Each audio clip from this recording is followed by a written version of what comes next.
complicated, you know, man. Like a dang Rubik's Cube, man. You like talking about that blue, red, man, then you get to one side and like messed up. All right, Gio, welcome back to the Jay Burden Show. How are you doing, man? All right, man. I'm just trying to keep up with a good flow. Sorry, I'm getting distracted because I'm doing the shill tweets. There you go. Yeah, there you go. No, I'm in the same boat. I always forget to do it, and then I scramble after the first 30 seconds. Going live now. Get in here. You know why I do that? There's a little deep lore because back when Sam Hyde used to have a Twitter account, I think he still does. I think it's Wigger. Yeah. Oh, he has Wigger still? I thought that got banned. Did it get banned? Oh, maybe I'm looking for it right now because that was that. I truly do love Sam Hyde. He paid money for that account, apparently. But back when he was on, I think it was called Night of Fire, he had that one live stream, Jahu's Trip to the Future. And then that was the tweet. He's like, live now, get in here. And I'm like, get in here. So I don't know. That's like, yeah, it's banned. Apparently Bartholomew the Red said it's banned. So that's like a little lore there. That's why I always say get in here because of Sam Hyde. Like, you know what's funny though? I'm not as big of a fan of Sam Hyde as a lot of other people, but like I've watched every single like MDE and I've watched World Peace. You know what I mean? Like I wrote articles about Sam. I like, because what I mean by big fan, I mean like people are like super fans to the point where like they'll harass Sam in real life. Oh, and I'm like, no, I'm not. I just think he's funny. Yeah, because he really did, I think, capture that moment of 2016. But anyways, that's what do you want to talk to me about? I never know. Like, it was like going on Millennial. It's like, what am I going to talk about? Then we ended up just having a therapy session, so that was pretty cool. So Gio, this is actually this is a verbal assault because I have a bone to pick with you and your people.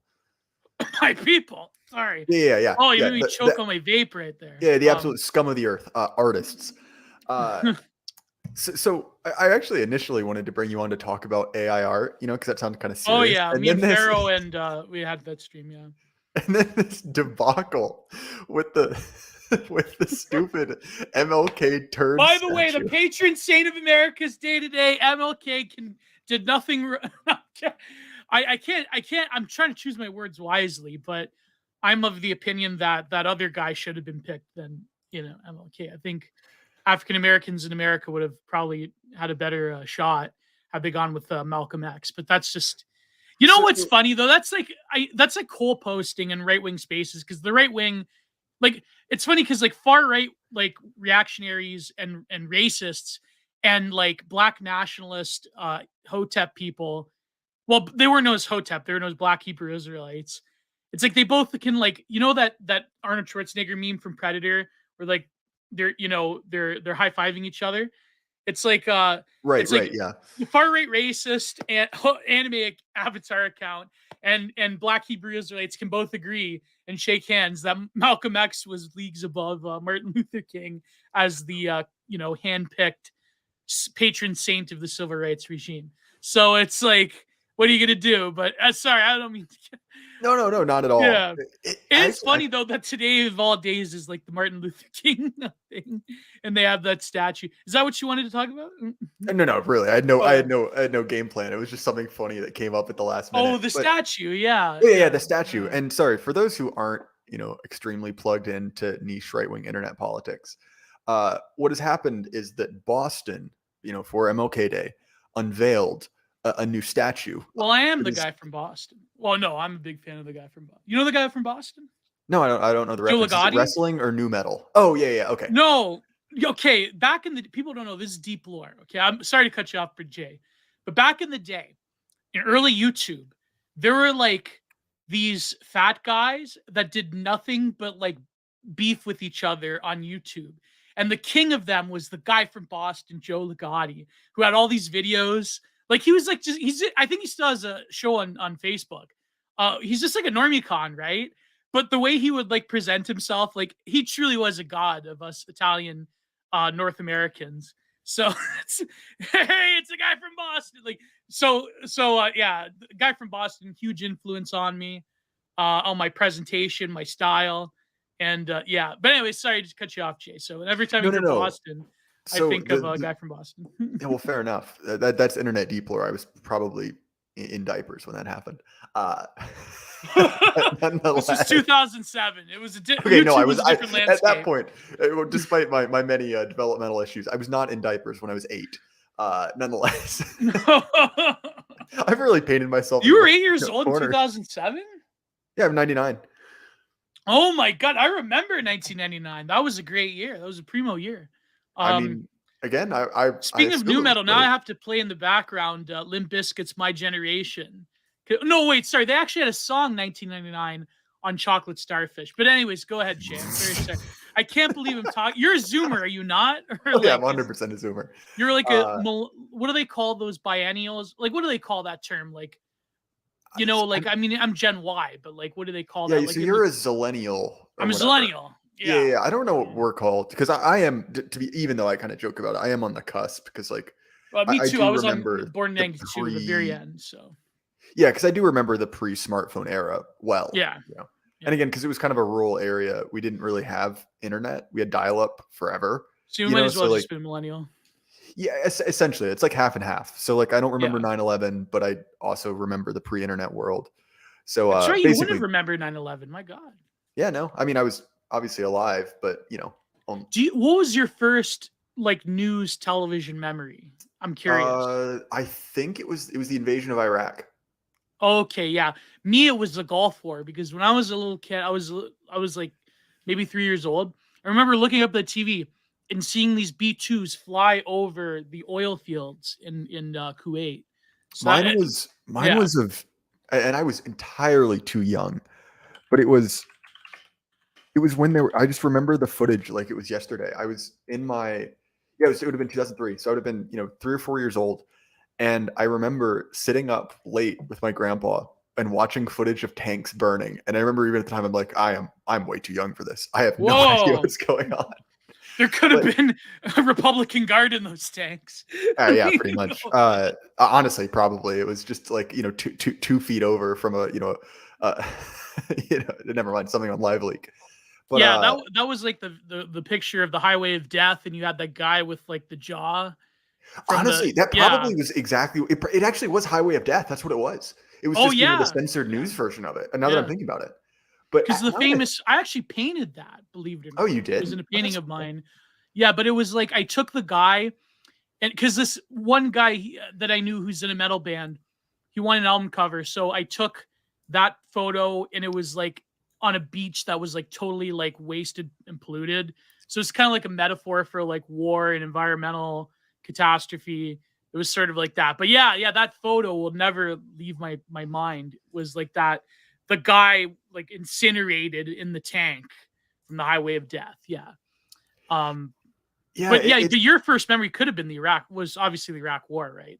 Yeah, it would have been. It honestly, now that I think about it, what it might have been, thinking about the timing, is it might have actually been in the run up to the Iraq War. They might have been showing Desert Storm footage. Now that I think about it, it could have been either or, because it would have been before I moved to my hometown, or what I consider my hometown, which means I would have had to have been under 4 years old. So yeah, it could have been 2003, but it was probably just before. So it might have been in the run up to it. Did you probably watched when you were a little kid? I remember watching when I was a little kid, the first bombing of Baghdad. And oh yeah, that was like required viewing. Because funny, my grandpa is a hardcore boomer con, and he loved the Gulf War. Like, the Gulf War was his favorite thing ever. He was like, it was so cool. We could just watch the bombs on TV. Exactly. Yeah, it was like a light show where you had you had Schwarzkopf like giving those presentations. Like, so you see here, that's the installation they had. Oh, there it goes. And it's like the bombs it had like the camera on the bomb. Of course, now you could just go to like Telegram channels and like find like, the most gratuitous footage. Yeah. Yeah. You could I could literally go on like the Right People Z and like find them saying Ho-Ho's liquidate. Oh, I shouldn't make fun of it, but like thanks for that, Gio. The propaganda, the war propaganda. You know what's funny? I had this crazy point where it was some like Russian propaganda Telegram channel, and you know how like they say, yeah, the West is a great Satan, blah blah blah. but they'll still use like far right memes. Like one of them, yeah, it's odd. one of them was like this Polish woman who was like one of these anti you know what people that was like a medic, and then she got quote unquote liquidated, and you literally used the meme of like George Lincoln Rockwell. It's like why is a Russian person using American far right Wignat memes? Like, what's going on here? It's like as much as they, like, oh, America's a great Satan. We're fighting global Satanism, but yet they'll still like use like, stupid like 2015 white nationalist memes. Like it's funny actually, because this is again like talking about weird cross culture. As longtime Jay Burden Show viewers will know, I worked for a long time in a warehouse, and the one motivational poster in our entire like massive multi-thousand person factory complex was a giant poster, and I wish I'd taken a photo of it of Colin Powell. What? What? Like a motivational Colin Powell poster. Did you read my obituary of Colin Powell? No, I didn't, but I will read it. That sounds right up my alley. Substack. It's in my Substack. Oh, awesome. Yeah. Here's the thing. I'm really bad at reading people's Substack, and it's because my Substack is connected to the same email address I use for this channel, which is not my real email address. And so like I go on binges where I go through and read like 100 Substack essays in a day, and then it'll go weeks. But that actually, I should go back and read that because that sounds right up my alley. Yeah, are people annoyed about giving out email addresses? Because my email address is public, but I guess I don't know. I haven't received any like hate or whatever. Well, the only reason I will is because my personal like email address I use every day just has my full legal name in it. Oh, that's why. There you go. So it's like I'm not the best about OPSEC, but even I look at that. I use my full legal name for everything. Yeah. Look at Vingal. The man with a million wrenches. My first memory on the news was Slobodan Milosevic. R.I.P. Wait, he isn't dead, is he? No, he died. He killed himself, didn't he? No, that was the other guy. Oh, okay. Maybe I think he's still alive, but I was gonna say R.I.P. to Aletno. I shouldn't be that much of a shill, but I mean, hey, listen. It's complex. It's a complex situation. The whole, the Balkan, the Yugoslav wars was complex. I don't mean to offend anyone who happens to be I have a lot of friends who are Croatian and, but listen, Serbia, I'm not going to say more than that. But anyways, let's just say it was complicated. What are you going to say about shilling? Well, I was going to say that if we're shilling anything. Yeah, this is very cool. Charlie. Yeah, Charlemagne just shows up to make fun of me. And every time he says something, I'm like, yeah, you have a point there. Anyway. Mulan, Kosovo is Serbia. Well, I don't know. Listen, I'm touching my nose. You're gonna get my channel raided by a bunch of like mentally challenged Balkans. Balkanoids are gonna. Yeah, exactly. Jay Burden butchered in a bazaar in Zagreb, served with that ganache that they have, that lovely ganache that the Croatians make. So what I was gonna show Vingal's YouTube channel. Oh yeah, where he basically posts a ton of like archival footage, and I found a bunch of good like kind of niche documentaries or like just interesting like old folk music there. And I think I might be Vingal's greatest fan. GSP unsubscribe. By the way, I must shill. If you please go to Constantine Martelli's channel and go listen to the War Report. I'm a regular on the War Report. And maybe I'll be on the War Report soon again, depending on how the mobilization goes. But they recently had an episode on Brazil, which is very close to my heart. My mother comes from Brazil. And they had a good episode. It was a quite funny episode. Just like to see, I mean, I know Prude had that take about they're going to start focusing on South America again.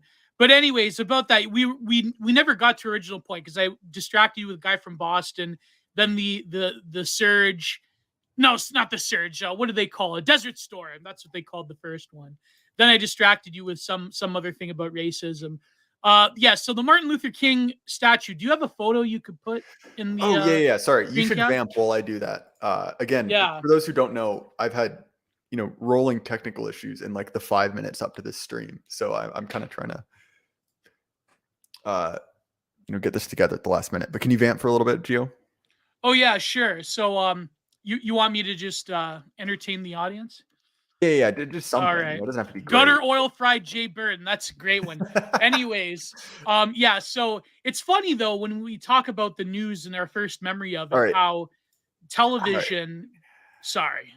No, I finally got it. We got this. Wait. Listen. Breaking news, Jay Burton. Breaking news. Did anyone? This is from Bronon the Barbarian. I like that one. Bronon the Barbarian. That's a good one. Anyone catch Jay Lindsay on Boyce and his trashing of NRX? Listen, James Lindsay, he seems to believe just because of the name Phenomenology that Phenomenology is responsible for leftist ideology. Listen, okay, I'm highly doubtful that James Lindsay has read Martin Heidegger or even those phenomenological insights that Sartre ripped off from Heidegger, because it was more of the political works that Sartre did in the existentialist tradition that influenced people like Frantz Fanon and so forth. It wasn't phenomenology. Phenomenology went into like weirdo Catholic postmodern, different areas. Tyler, my good friend Tyler Hamilton, Thamestar. Maybe we'll talk about this on Content Minded. But yeah, James Lindsay, he's been bashing NRX for a while. Maybe because, I don't know, he sees Moldbug's, not that I'm a big fan of Moldbug, but like maybe he sees Moldbug's jacket and he's jealous. He's like, wow, this guy does new atheism better than me. And it's it's funny. And we can bring we'll talk about James Lindsay before. Let's bash this monstrosity here, okay? Like the statue from whatever angle, holding a turd, either a turd or something a little bit more phallic. But and they're really doing a good job of hiding the worst angles of this, because I've really tried, and the worst angles are probably like this is that's the worst awful angle. But like, come on, man, I'm not even trying. But like. Come on. Here's the thing. Here's what I would have done, okay? I would have made it more explicitly like a jacket sleeve, and I would have made the heads come together in a sort of interlocking fashion. Well, so, for example, there's a million ways to make it look less like a turd or a penis. Like, really, those are your two objectives with every statue. Don't make it look like either one of those objects. Exactly. And look, like, it doesn't given the standards of public installation. But yeah, fair enough. But given the standards of current, public art, the bar is low. The bar is really low. This is coming less than a year after the combination hair pick Black Power fist that New Orleans unveiled. And that's what I'm saying. It's like, just don't make it look like a dong. That's really your only goal. So I'm curious, right? What is your opinion on like public art like that? Because there's obviously, you hear the libertarian. Seeing public art is like hearing a public sex show. It's like there's got to be some amount of hiddenness to the work of art. But no, I mean public art. What were you going to ask me, Jay? I'm sorry, I cut you off again. No. I was just gonna say, you hear the libertarians say like, oh, like art shouldn't be made with public funds because it just turns it into awful, committee-based decision art. But if we lived in based world, then that committee decision art would be different, obviously. Well, right, and also to be fully fair, there's art that has been publicly funded that is generally considered to be okay. Like American Gothic is a famous example, right? Yeah. Well, even the murals that the regionalists did during the Depression era when FDR, which I would say one of the only good acts that FDR did, although I don't know, there's some kind of like far right racist argument for FDR I'm seeing, but generally I would consider him a bad president, even though I'm not American. But just judging by the history, one of the only good things he did was he took all these artists and he, especially the American regionalists, and he gave them jobs essentially by painting the murals in every public post office. So there's like murals from like Thomas Hart Benton and like just rural, like middle of nowhere hick post offices that like literally have a population of 500 people. So it's crazy. So, that was one good thing he did. But public art, like the whole funding of public art, I mean, the libertarians, of course, they're going to say that because they have this like instrumental reason brain that isn't going, like that's a dead end right away. But public art is a long tradition that's literally goes back into antiquity. There's like, if you want to talk about like Lindy things, public art has always been a commission of every empire and every like higher civilization. So the libertarians, I don't know what they're talking about. Like they mean like, it's funny when libertarians bring that up, they don't even necessarily mean like the bad, like woke art, like, you know, a vagina in the middle of a public square, which I've seen, or like, you know, having some monstrosity like this new Martin Luther King thing, or like me, for example, me and Matthew Stout, when we did one Style Talk episode, which we're going to bring Style Talk back, but on his channel, we did all like 3 hours on that Sanford Biggers statue that was in Rockefeller Center. It was like it was part of his Chimera series. It was the kid with the black kid with a huge head. You know that one? Sorry, was that with a B? Biggers, yes. Sanford. That's literally his name. That's Sorry, I know. It's like the Glowies. They chose him for a reason. But no, he did that one that was in Rockefeller Center. And me and Matthew, we went through the genealogy of how Rockefeller Center, like how that always featured artworks and public installations that essentially determined the course of the American empire, whether it was Atlas with the world in his back, or Prometheus, or that mural that got destroyed, the mural from Diego Rivera. You know that one, the what was it called? The persistence of, not the persistence, what was it called? Man at the Crossroads, that one. You know that one.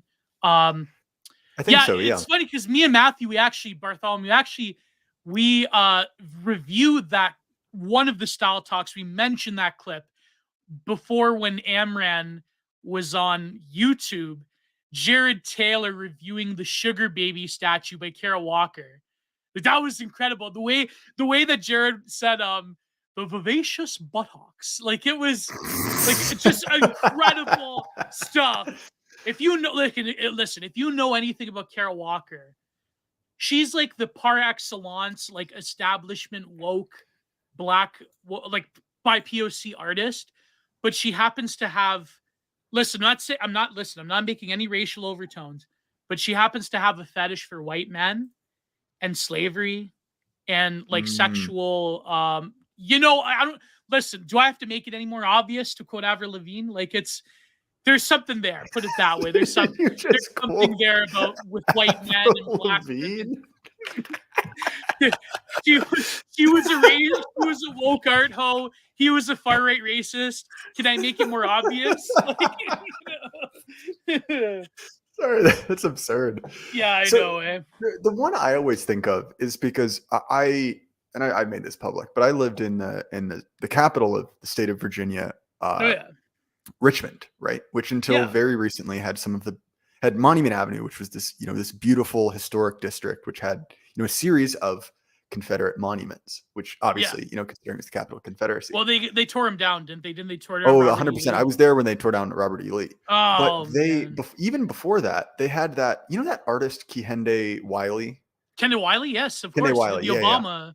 Yeah, exactly. Yeah. They had that he in response did a very brave, like kind of like spoof almost of the Robert E. Lee statue. That's kind of interesting. You can see it here. This is not a great photo of it, but it's the one I could find because Brave is god awful for searching images. But I've always found stuff like this interesting, right? Because it is an inherently European form, right? Like the commander on horseback, right? But it's stripped of all of the context that actually makes it. Yeah, it's just subvert meaningful. European art, yeah. Right. Yeah, because of course, like he's in Nikes, which is not funny at all. But it is just interesting to me because, and I understand, right? There is some type of meeting to be had in subversion like that. Like there's a discussion, right? But with something like that, it just seems like really like the BWC is living rent free in your head, so to speak. Yes, of course. Really, man, come on. And I don't know. I have a very distinct memory because I have an episode coming out with Conscious Caracal soon. It's in the pipes. And I remember that he had a interview that later became his article, which many people said was the best article of 2022. Yes, and it was the podcast that later became that, right? It was where he Right. kind of workshopped that idea. And I was listening to that, and I was walking down Monument Avenue, and they were literally tearing down. They had literally taken the plinth that used to be which one was it? Was it Hood? I can't remember. It was one of the Confederate generals. They were literally scooping this out, a bunch of Hondurans, just to replace it Wow, essentially what an with, image, eh? What an image. yeah. And I was walking down it, and I was like, what the hell, man? And to me at least, right? Like, I think that the libertarian fixation on public art is bad. Yeah. It is, in many ways, I view libertarianism as the cul-de-sac, for essentially like young white and Asian guys not becoming far right, because they still get to oppose all of the things that they want to. They're like that for women they have the Barry Weiss containment zone, as Default Friend calls it. It's like that.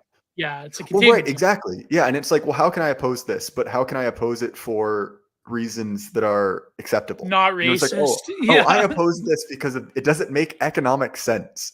And it's like, or you could propose it because it's a giant turd, literally, in the case of this new, and again, that's what I mean. There could have been like an actual, like if there was a statue where it implied, even if it was a shapeless head, like not actual features, but if it was like two heads coming together, one was obviously female, one was male, and they had interlocking hands, but they were clearly defined as hands and shoulder sleeves, that would have been, no one would have made a stink. They've been like, oh, well, I guess it's like whatever. But because this thing looks like a turd, it will, it will, you know what I mean? Like it becomes a spectacle unto itself. What I mean? Like that's. And it's interesting. I was talking to my roommate about this, and we actually read an article where they interviewed the artist, and the artist's quote was actually kind of funny, because the artist was basically like, "Yeah, I was surprised they picked my bid too. I thought there was no chance in hell." That's true. They paid him $750,000 over the course of 3 years for that. Whoa, that's crazy.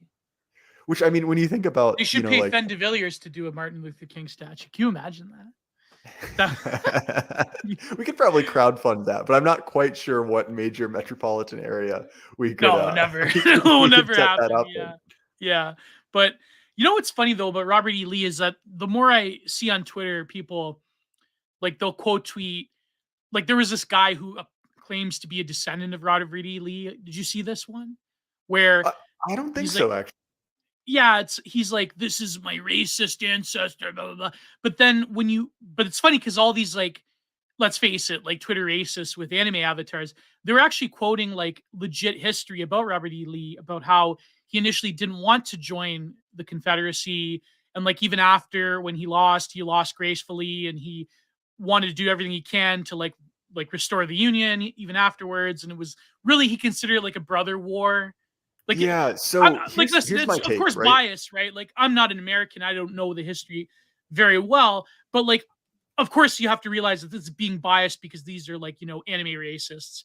But the history does seem legit in terms of like, Robert E. Lee was not like this unique monster that fought for slavery, but rather he was doing his duty. He felt like it was a brother war that was unnecessary, but he had to like, he was basically defending his own state, if I recall.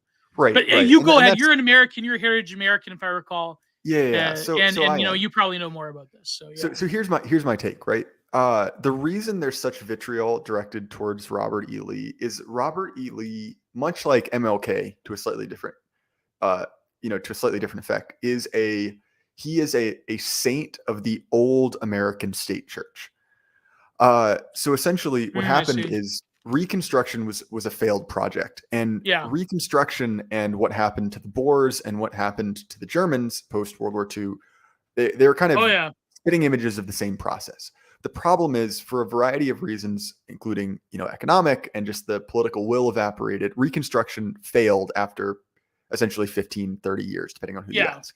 Yeah. And so part of the, I guess you could say, the reconciliation process after that, to basically reintegrate the South, was to recast the war as basically a kind of like how World War I is viewed, as like a tragic, ultimately avoidable, but still honorable conflict, right? Yeah. And a big part of that, and this is why was that they basically made all of these Confederate generals, and this is why there are Confederate statues even in the North, make them kind of prime Americans, right? So like, Yes. oh, like he may have fought on the wrong side, but he embodied classic American virtues, right? And this is especially true during the era, during even the Wilson, the Woodrow Wilson era, which is why a lot of these statues are plus or minus 110, 115 years old. Yes. It was essentially part of, forging a cohesive American identity. If that Well, makes also sense. because the North was like economically depressing the South as well, like after the Right. war. Yes. Yes. And they had to sort of like, yeah, they're like, okay, I guess we're exploiting these mucks. Might as well, not make them feel too bad about it, sort of deal. Like it's Well, right. yeah. Other problem is that the reason that the South was able to, maintain any type of, like resistance at all, because they really shouldn't have. If you look at just on the number, on the Yeah. like by the numbers, as I fumble that sentence 3 times. But a big part of it, and this is still true to this day, is that a large part of the martial tradition of America is Southern, right? So I think it Yes. was something like 60 to 80% of West Point the West Point classes of a certain year range were essentially Southern generals, Well, I right? know like almost like a good 70 or 80% of American like frontline infantry comes from like Alabama and Yeah, Texas and yeah. yeah, Yeah. exactly, right. And so All the another officers come part from of that. California, but like the grunts come from like the South. Yeah. Right. And another part of that deal of reintegrating these people, because obviously, if you've just fought or your dad has fought in a rebellion, well, how do you integrate those people back into a country? Because to be honest, you can't just keep importing, white Irish slaves forever. Yeah. And so that was basically part of a compromise, and that worked up through the progressive, the initial progressive era. And essentially, even through kind of the boomers, they were still like leftover symbols of America, Oh yeah. right? Like Robert E. Lee is kind of became a symbol outside of what he really was, Mhm. and I don't mean to say that, like he was a good man with certain, like benefits about him, but he became this like larger than life figure. And basically he is, because of that, he is a symbol of pre-civil rights America. Yeah. And so the hatred for him really has much more to do with that than it does the actual like material conditions of the Civil War. And so really, I think that this exact same thing will happen to MLK. And I think you kind of already see it, with Oh people yeah. talking We're about seeing MLK as yeah. as the liberal, as the liberal civil rights leader. But basically, it's just, look, every country has always had a civic religion. America has always had a civic religion. Oh yeah. And Robert E. Lee is just the saint of a earlier version of American civic religion. So how's that for a long, But convoluted yeah. answer to that question? But now he's an apocryphal. Like that's what I mean. Like I see the discourse around it about like the Civil War and how like now it's all about slave. Like it's funny how they accuse people of like historical revisionism. They'll accuse people like Thomas and you of being revisionist, but yet when you look at like the real revisionism that's taught in academia today, it's like the Civil War is all about slavery. It's all about like the Saint Lincoln came and destroyed the evil Southerners and they deserved it and they lost and what year did the Civil War end? 18 65. Yeah, 1865. Yep. 18? Yeah. It's like they lost 18. You know that shirt? They lost 1865. They lost 1945. They lost in 2016. With that Chud Jack meme, when Yeah. it's the real life Chud Jack. But then you also have the Brandon Chud Jack that says "Let's go Brandon." It's against like the commie wearing that shirt. Like they lost, blah blah blah. Like it's, but it's no, but like that's what I mean. Like it's, I think like there's a much greater history to the Civil War, but then when you try to nuance it, automatically you're racist. You're like a Southern, what Well, do they yeah, call and you? A it's not Confederate, neo-Confederate, particularly blah blah blah. it's not particularly helped by the fact, and I'm gonna make enemies with this, that a lot of fans of the Confederacy are huffing copium like you would not believe. Yeah. And the other theme is that there are kind of two broad tacks in American politics, right? On one hand, you have kind of like the Hamiltonians. The Hamiltonians and the Jeffersonians is the classic split. Yeah, of course. And Yes. and that tradition of small decentralized government that has been kind of the Jeffersonian tradition. yes, exactly, is very much tied up in the South.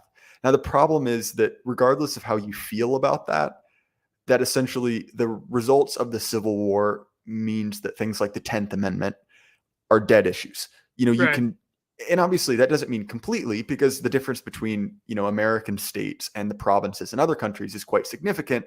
But compared to how it used to be, I hate to say it, obviously I wish things had gone differently, but it kind of is in many cases, it's a lot of cope. Mm, yeah. And this is a critique from the left that I largely agree with, but the overlap between Nietzscheans and Confederate apologists is always kind of interesting to me, Right. Yeah. Yeah. because it's like, well, my brother in Christ, either might makes right or the South will rise again, not both. Right. Right. I mean, because you could say like, but then again, like that's the problem. I feel like it's not so much the like Nietzscheans, but rather it's like the weird, like, you'll have like Logo who'll have like these takes about, well, the left are the real Nietzscheans, Lincoln was the real Nietzschean, he destroyed the South, and it's like, you know what I mean? Like, but then I guess like the Nietzschean right wing that is sympathetic to the Confederacy, yeah, there is some of that as well. I mean, Well, and yeah, it's yeah. to be fully fair, the South, and I will say this as, my friend Bagby, and Paul, and a lot of these guys are scholars of, the war between the states. I am not. Mm, So this is very much a mildly informed layman's opinion. But what is impressive is the yeah, the same um, here. the the esprit de corps and the leadership shown by the South was truly impressive, because if you calculate it out now, essentially the Civil War, it killed an obscene amount of the male population in the South Oh in yeah, particular. Like yeah, it's roughly, if you scaled it incredible, up now, it would be the equivalent of 11 million people dying, man. given current population standards. And to be honest, it was really, it's part of the reason that, that stereotype of the American South being ignorant and backwater and, full of illiterates exists, is essentially that And during the they're all Civil War. inbred. But if you actually look at the rate of Yeah, that's well, incest throughout the that's a world, Steve Saylor issue. I'll put it that yeah, way. yeah, Uh, but essentially, what happened is that the best and brightest, right? So a massive part of the upper class, a massive part of essentially, the first sons died. yeah, And so you were essentially left with this weird, unbalanced population that were massively, disenfranchised. They were extremely poor. And so, like, I'm not trying to be some kind of like bleeding heart lib, because this, there have always been people who were dirt poor, but it was kind of right, like, well, I mean, of course everyone was poor. You stole all their money. yeah, It's like, come on, man. exactly. Well, GSP is a good point here.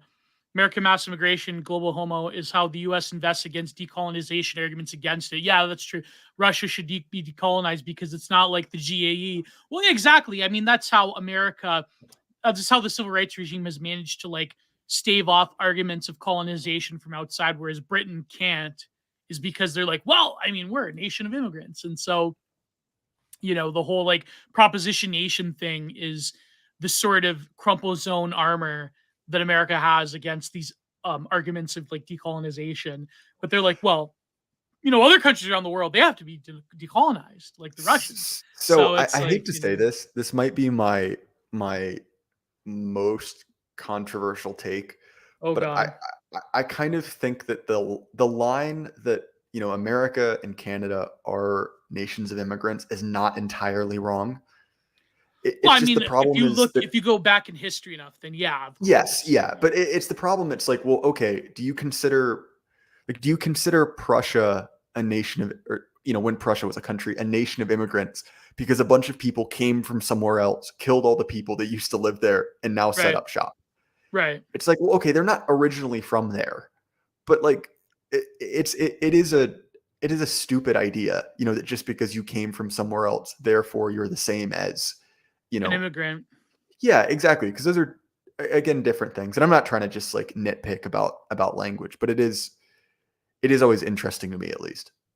I think like America started off as having like the argument was that they did have a founding stock and they did have a collective ethos. But I mean, this was much more explicated, ironically enough, because considering how far down the road Canada is in multiculturalism, Canada explicitly had a dual basis of identity. We were Anglophone and Francophone, and that's what we were descended from. Not me, but not my family, but you know what I mean. Like, I mean, yeah, but America still, I truly believe that America still has like a heritage, identity, and population. It's No, just that's that like true. it And the thing becomes, is, you know what I mean? Like, I wouldn't want to counter signal that, even though it is a right, quote right. unquote I guess I'm just nation of offering immigrants. Yeah. nuance because much Yeah. like Yeah. Canada, there have always been there's no and this is what Lincoln and later Wilson's project largely was to make what was always considered a group of peoples into one people, Right. to give them a Yeah. common identity.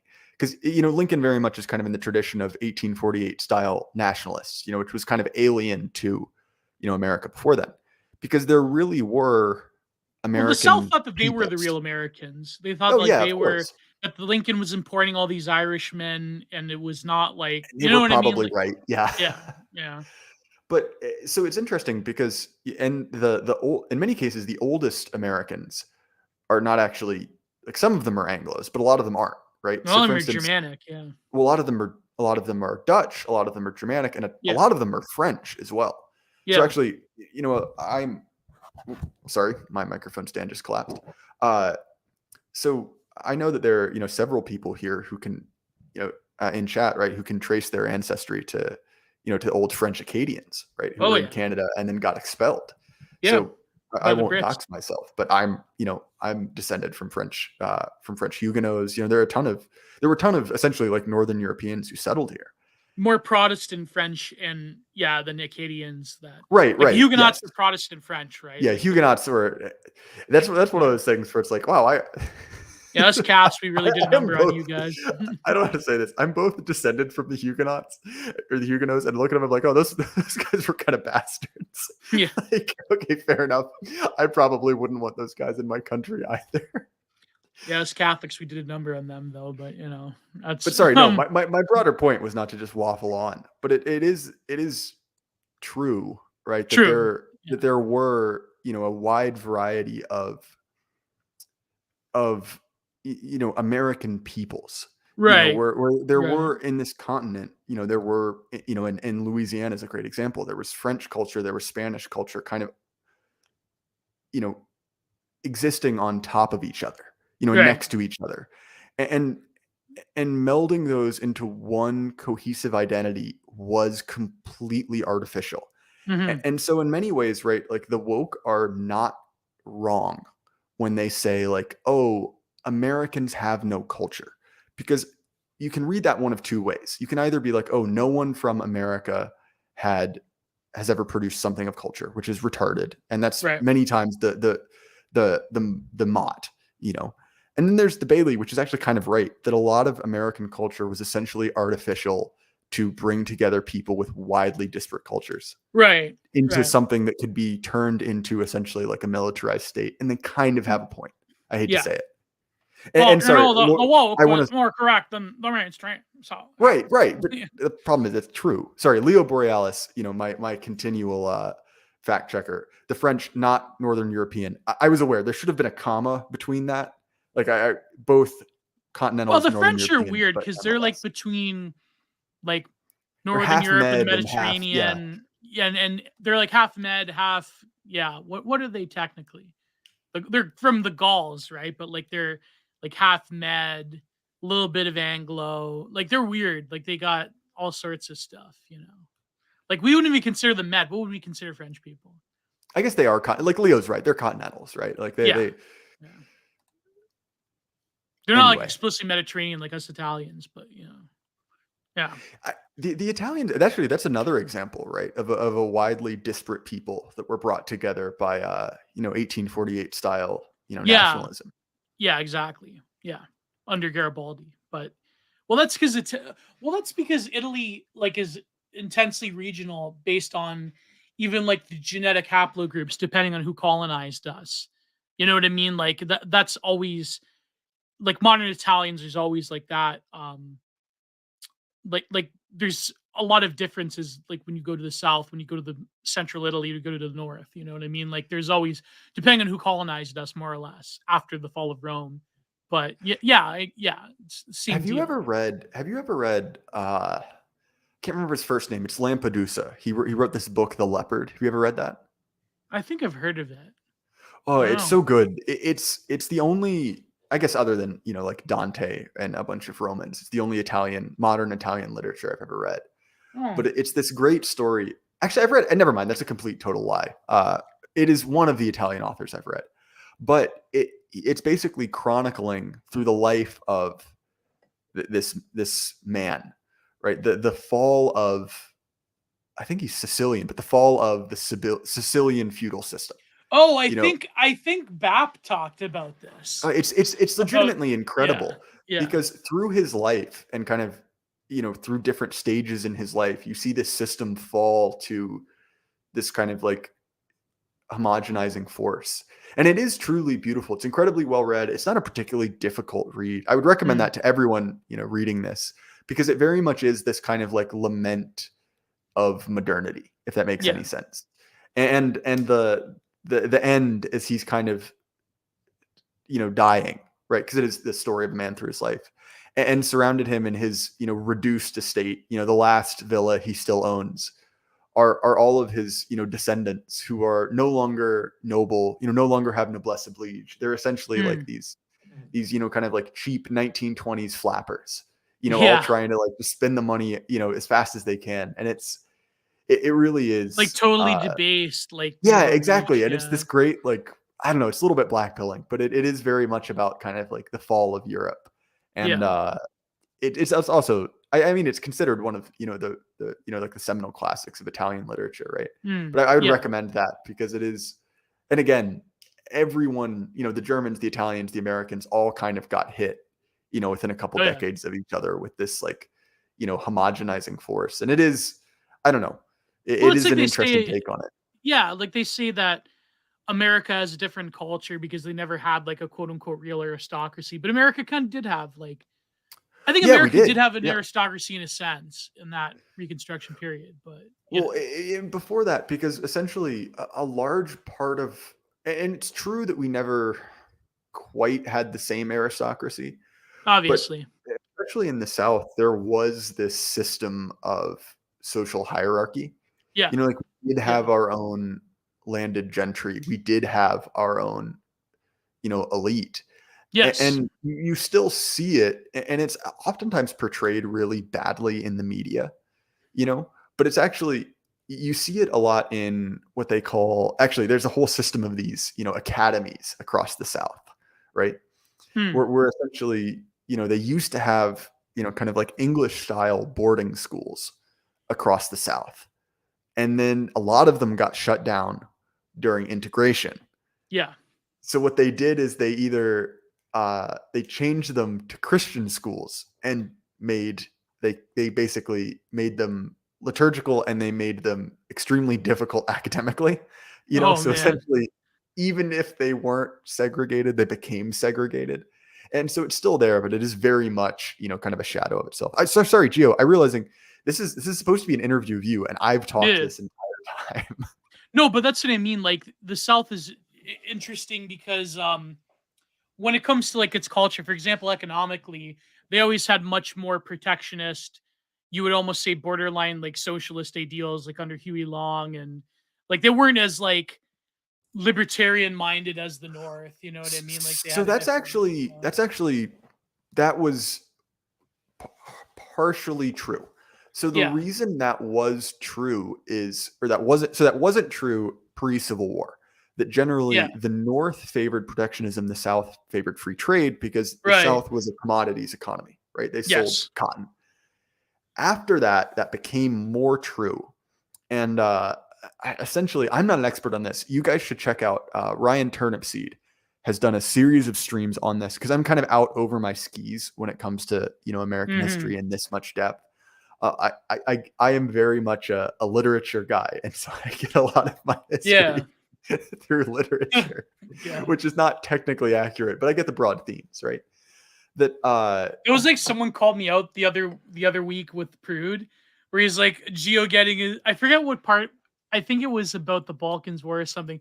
Like, yeah, Geo saw that episode of The Simpsons, and so he ran with that idea. And I forget what it was about, but I have to look.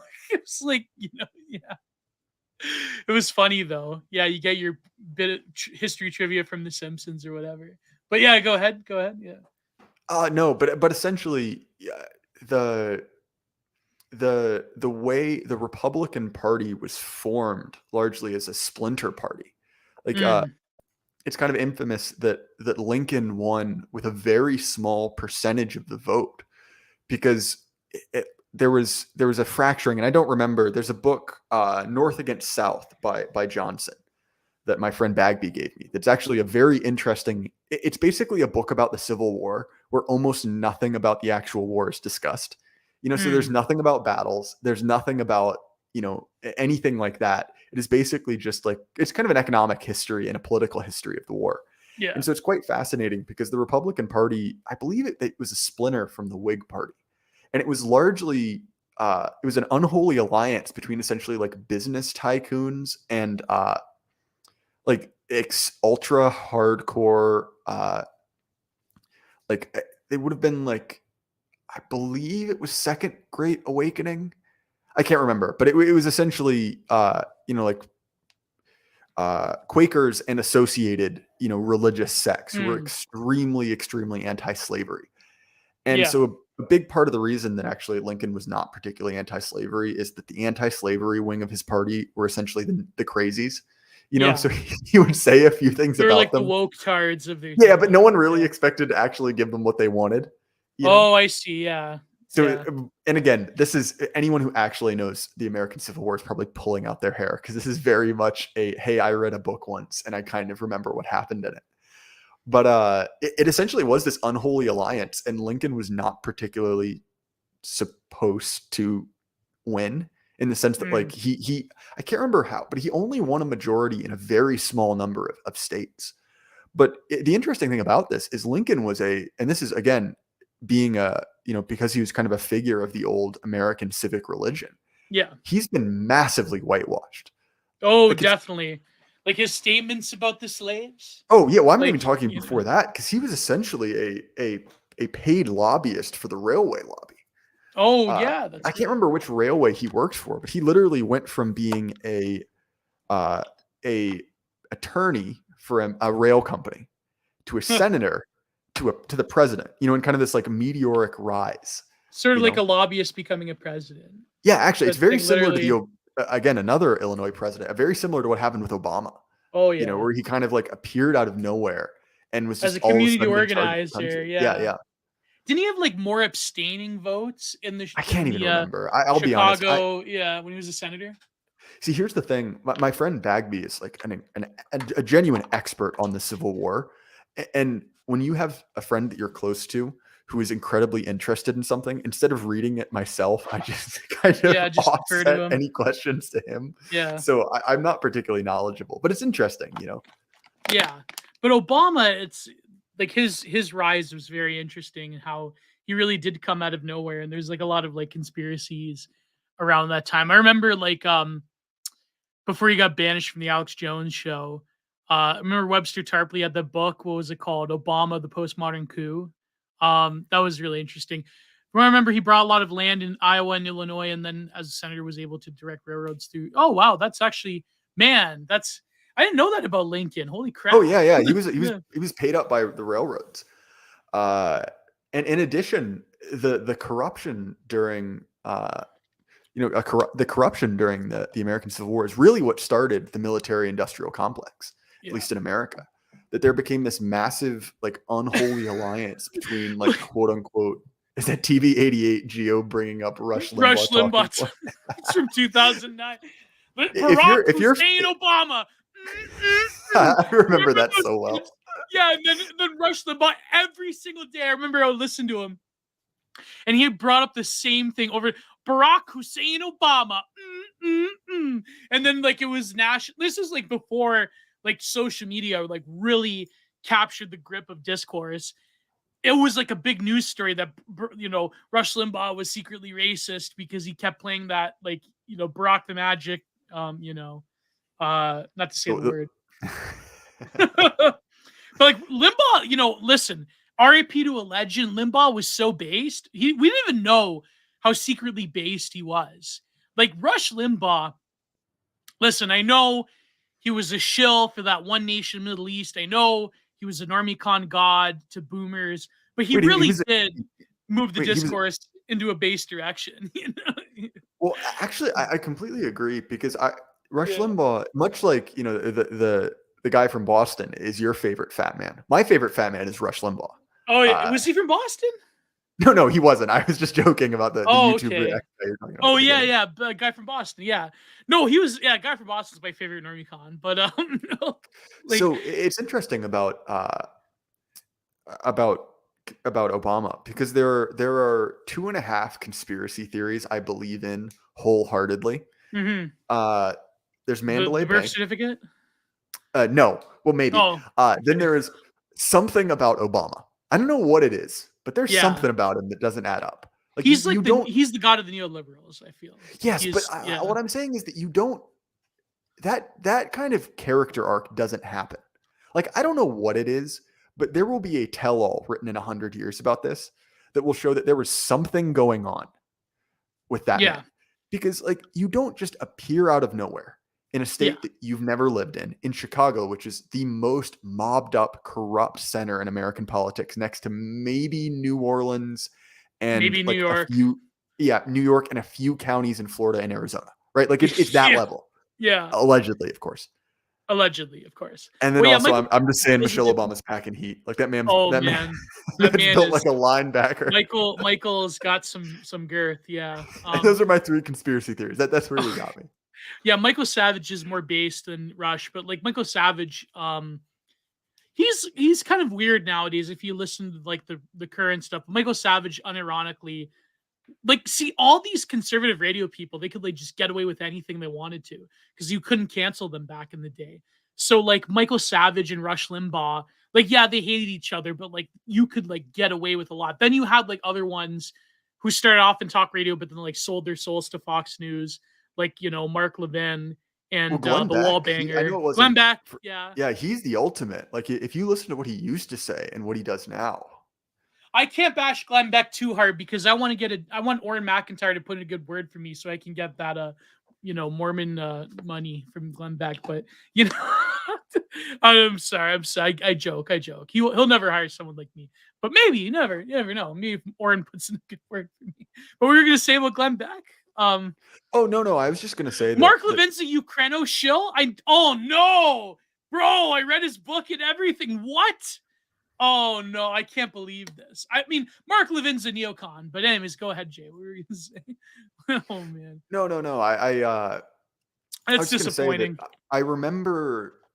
I remember what he would talk We're about. going back 'cause to again, 2010's talk radio history right now. Yeah, really. Yeah, Because again, yeah. like I said, my grandpa was the world's biggest boomer con. He loved Ronald Reagan. He Oh hated my god. Carter. He loved Uh, the nation of Israel. He hated Barack Hussein Obama. He always made a point to say Hussein, right? Oh, of course. Yeah, of course. I should listen. People told me for like multiple decades now that he's like, Gio, just move to America. You're an American. Like, I'm like, yeah, bro. Like, I know more about America than like my own country. So Yeah, I mean that's the thing is like yeah. I remember very clearly because I had a great experience with my grandpa, right? Where when I was 12 years old over the summer, because my grandpa, classic boomer, started a company, sold the company, and retired young. There you go. And Yeah. he was like, all right, Jay Burden, we're going to go on a road trip this summer. You're 12 years old. So we went on a road trip at 5 miles an hour under the speed limit all the way across the country. And the Whoa. entire time listened to conservative talk radio. And it was So really you heard like informative. Rush Limbaugh talk about the Bacchus bill. Like it was It was the summer of what was that woman? It was Casey Anthony. It was the summer of Casey Anthony. Bro. Yeah, Rush like had a field day with Yeah, he Casey did. Anthony. Yeah, like some of those clips are Keno though. Like the way he just went off on women, like it was incredible. That's Like what not I'm even saying. like Is that, like there was not some even like an incel that posts on R9K could like equal the rhetoric of Rush Limbaugh. Go right, look so up, go to right now, Rush Limbaugh, Casey Anthony on YouTube after this interview, of course, and then. well, right, and you can imagine because like I did Yeah. the whole gamut of it. You know, I went to Jesus Camp. Oh, this is crazy. So I went to Have you seen the documentary Jesus Camp? You went to Jesus Camp? Not that exact one, but the same thing. Yeah. Oh my Uh, God! and Whoa! I went to Jesus Camp that was American military themed, and there was a cutout of. This is so American, like I know. classic 2000s, like Iraq War Americana. No. And so the competition, because church camps always had to have like a house competition system, Oh yeah. was that every house was based off of a branch of the U.S. Armed Services, Oh my and God! there was a cutout, a like fathead style cardboard cutout of George Bush at the front. This was, of course, before, What? but Oh my! Oh, what was your one? Were you the 101st Airborne? What were you? I can't remember. I literally, I think I was probably. Oh, I know why. I was in. So my camp house we were the Marines, and there was a big relay race at the end, Oh man! and we won. And guess Of why we course, the won? Marines won. No, guess why we won? Ours is not to question wires, but to do or die. Semper We had the Fi. one black kid. That's not even a joke. What? So, Oh no! it was this situation where we all were like, well, we know Mike is the fastest because again, he was a good kid, but we were like, well, he's the fastest. Well, he's obviously the fastest. The thing, it was 100% right. So we ended up winning this relay race by like a lap. Yeah, Bush was tight with Ted Haggerty back then. That's very true. That's another piece of 2000s history. That like the Jesus Camp thing, I remember like that broke the brains of like new atheist millennial. You know what I mean? Like the Jesus Camp was like such a I tweeted about this. I think you liked those tweets about how like Jesus Camp was sort of like the ground zero of like new atheist millennial thinking. Oh yeah, no, 100%. Yeah. Sorry, Blackwater. In defense of the boomer cons, there was no alternative 20 years ago. It was left. Yeah, right. true. I actually completely agree with you. And I don't even think Moldbug was blogging back. Well, yeah, he was actually. He was, but I mean, no one was reading blogs. No one. Nobody. Weirdos were reading blogs in Silicon Valley and Berkeley were reading blogs, but not us. Not Heartland people. Heartland people didn't discover blogs till much later. You know. Yeah, well, and this is why, like, I really do love American boomer cons. You know, like American red state Americans, they're my people. You know, and I talked with. I mean, we hate on them quite a bit, but you know. Well, I do because I want them to win. You know, I don't want them to be. I don't want them to be dumb. And to me, and I talked with Dave about this because he's a blue state guy, and we both have this like this love for red state Americans, but I feel like they are Charlie Brown. And every single time they run up to the football and they give it their best shot. They are 100%, you know, give it the good old college try, and then they fall flat on their ass over and over and over again. And my point with them is there's a part where I just want to be like, okay, look, I like you guys. I want you to win, but stop being an idiot. Stop giving them what they want. And I don't say that to be, you know, triumphant about it. I'll be like, you know, to like rub their nose in it to just feel superior. I want them to win. These are the best people in America. And I'm just tired of them, you know. Oh, when they get pillowed, it's over, bro. Unironically. I know, man. Unless millennials turn into reactionaries. No, they really won't. quickly. They won't. All the millennials who will become reactionaries already were reactionaries 5 years ago. They already voted for Trump, 5 years ago. Yeah. So I've got some great. The white Zoomers that'll be left, they'll be like the most explicitly reactionary and racist, I feel like. But that's years down the road.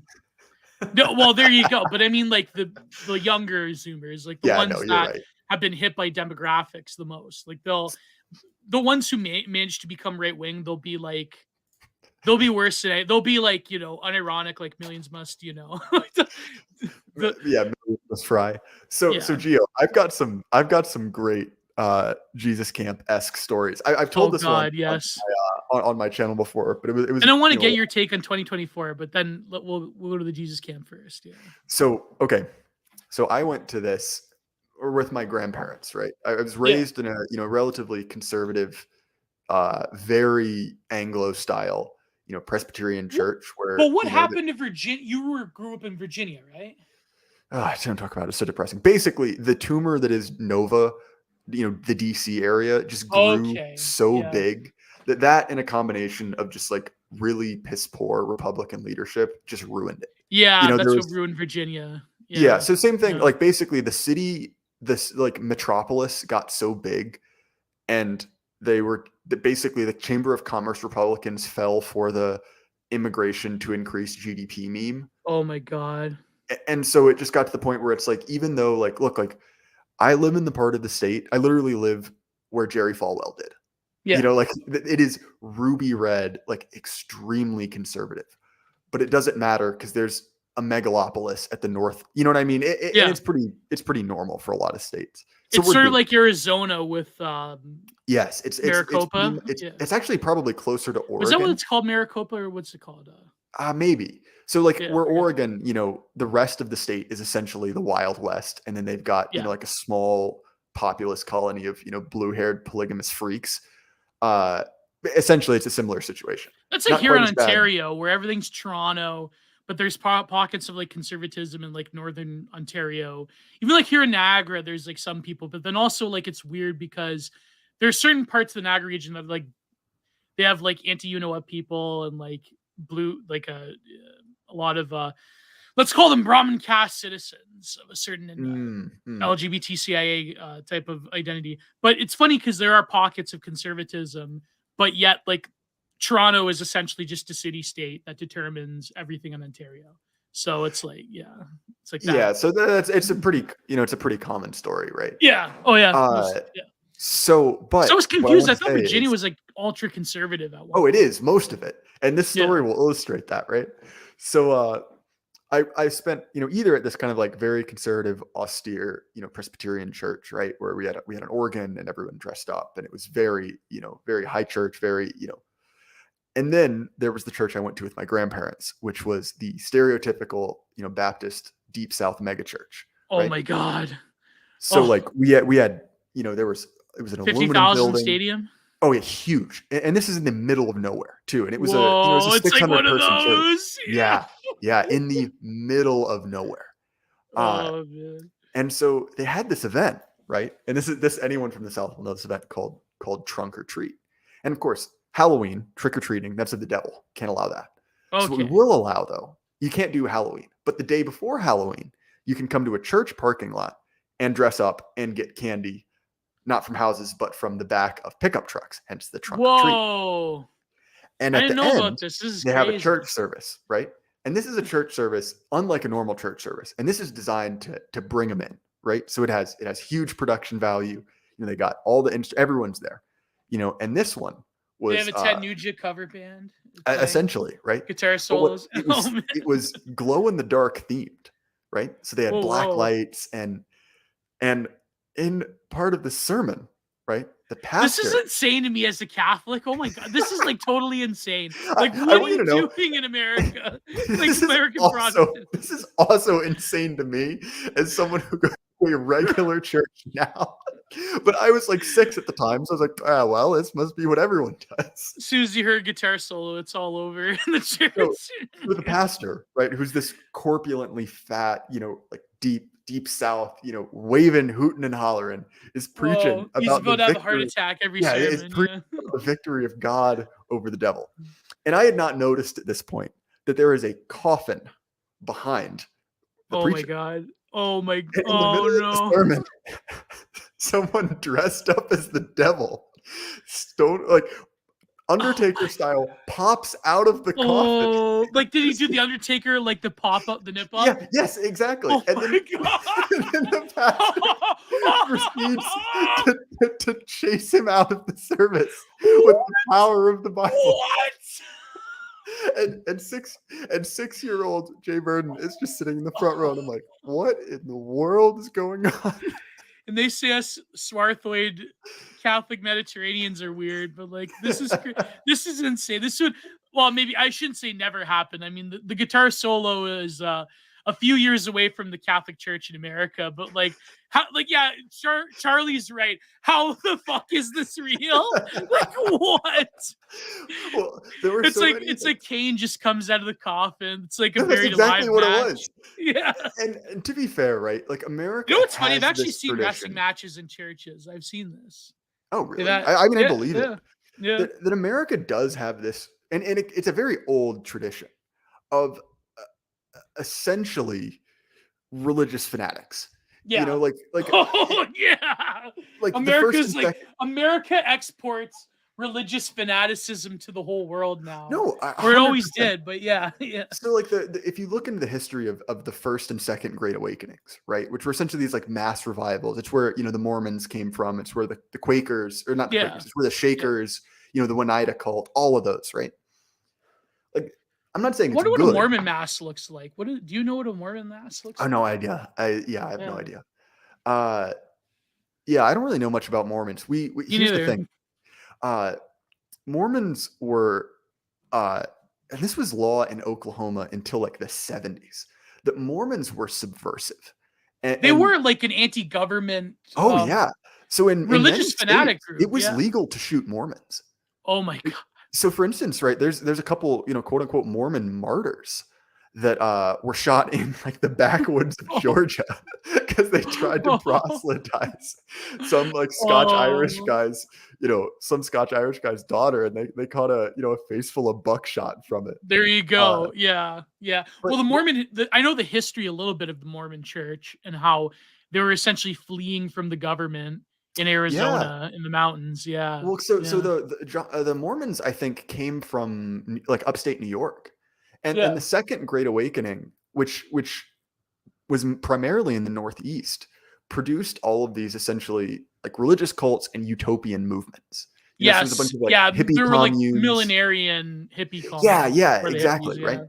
Yeah. And essentially, it burnt the religion out of that area of the country.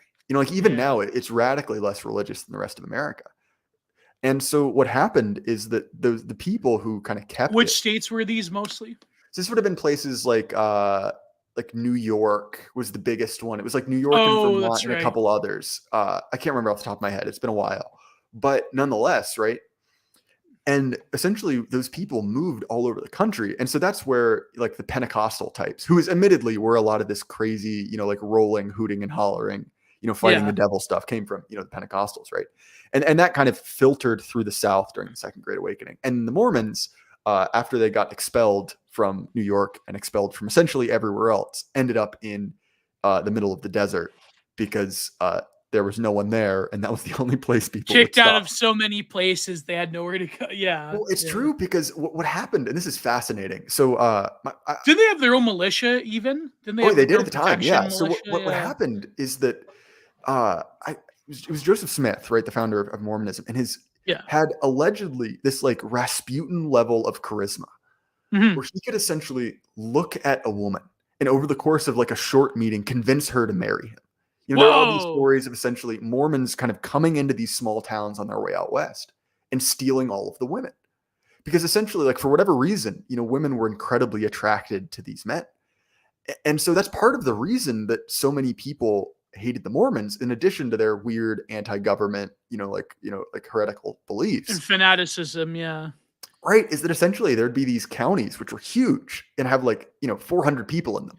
And all so of a sudden, they just like bride poach these counties? Yeah, literally. And all of a sudden, all these God. guys would be like, what the hell? All the women left. And of course, they came up with the Mormon dick got me acting strange. That's incredible. Like America is like literally the land of cults and religious fanaticism. Well, no, 100%. And it never went away. Like you can still, like if anyone's been to the South, you can drive around and see, signs for tent revivals. It's sort of American like Gothic snake handlers and all. Yeah, exactly. Yeah. But what was your point about the Mormons? Sex magic. Well, it's funny because Russia has a lot of these like old believer cults that are which are pretty similar with like sex rituals, and apparently they don't actually coom, but they have like a weirdo revival. It came up in Andrei Rublev, actually, the one scene. But you were saying about the Mormons in America, and Oh no, so I Yeah. was just saying that America does have this kind of like deep tradition of religious fanaticism. Yeah. That's Yeah. in a wide variety of you know That's why it of will never be fully secularized the way that Europe, continental Europe oh was. 100%, yeah. You know what I mean? That'll never happen. America will always have religious beating heart, whether it's like secularized in different like political cults, like what we're seeing now, or like revival of the New Age. Like me, it's funny because like me and Versaloon were talking about this, about how uh like how essentially the Zoomers don't have like millennial atheist irony the way that like millennials like had with like John Stewart, the new atheist. Like they unironically like believe in astrology and other like forms of mysticism because they know that like reductionist materialist thinking is sort of like not conducive to their reality, especially like in the online world. But America, I feel like America has like we need to do a study if Zoomers are similar in continental Europe, and in Asia, and in the global South as they are in America. I wonder, maybe. Apparently, Yeah, they're I'd pretty be similar curious across about the that. board. Yeah, Yeah, I mean, I think that the internet has had a mass like homogenizing effect on culture. yeah. Look at John Carter right here. Look at this. Look, like Geo has the weird esoteric relationships with women without cooming, but just on Twitter. Yeah, it's true. There's this tweet. I don't know if you've seen this, but it has 30 likes and 60 quote tweets.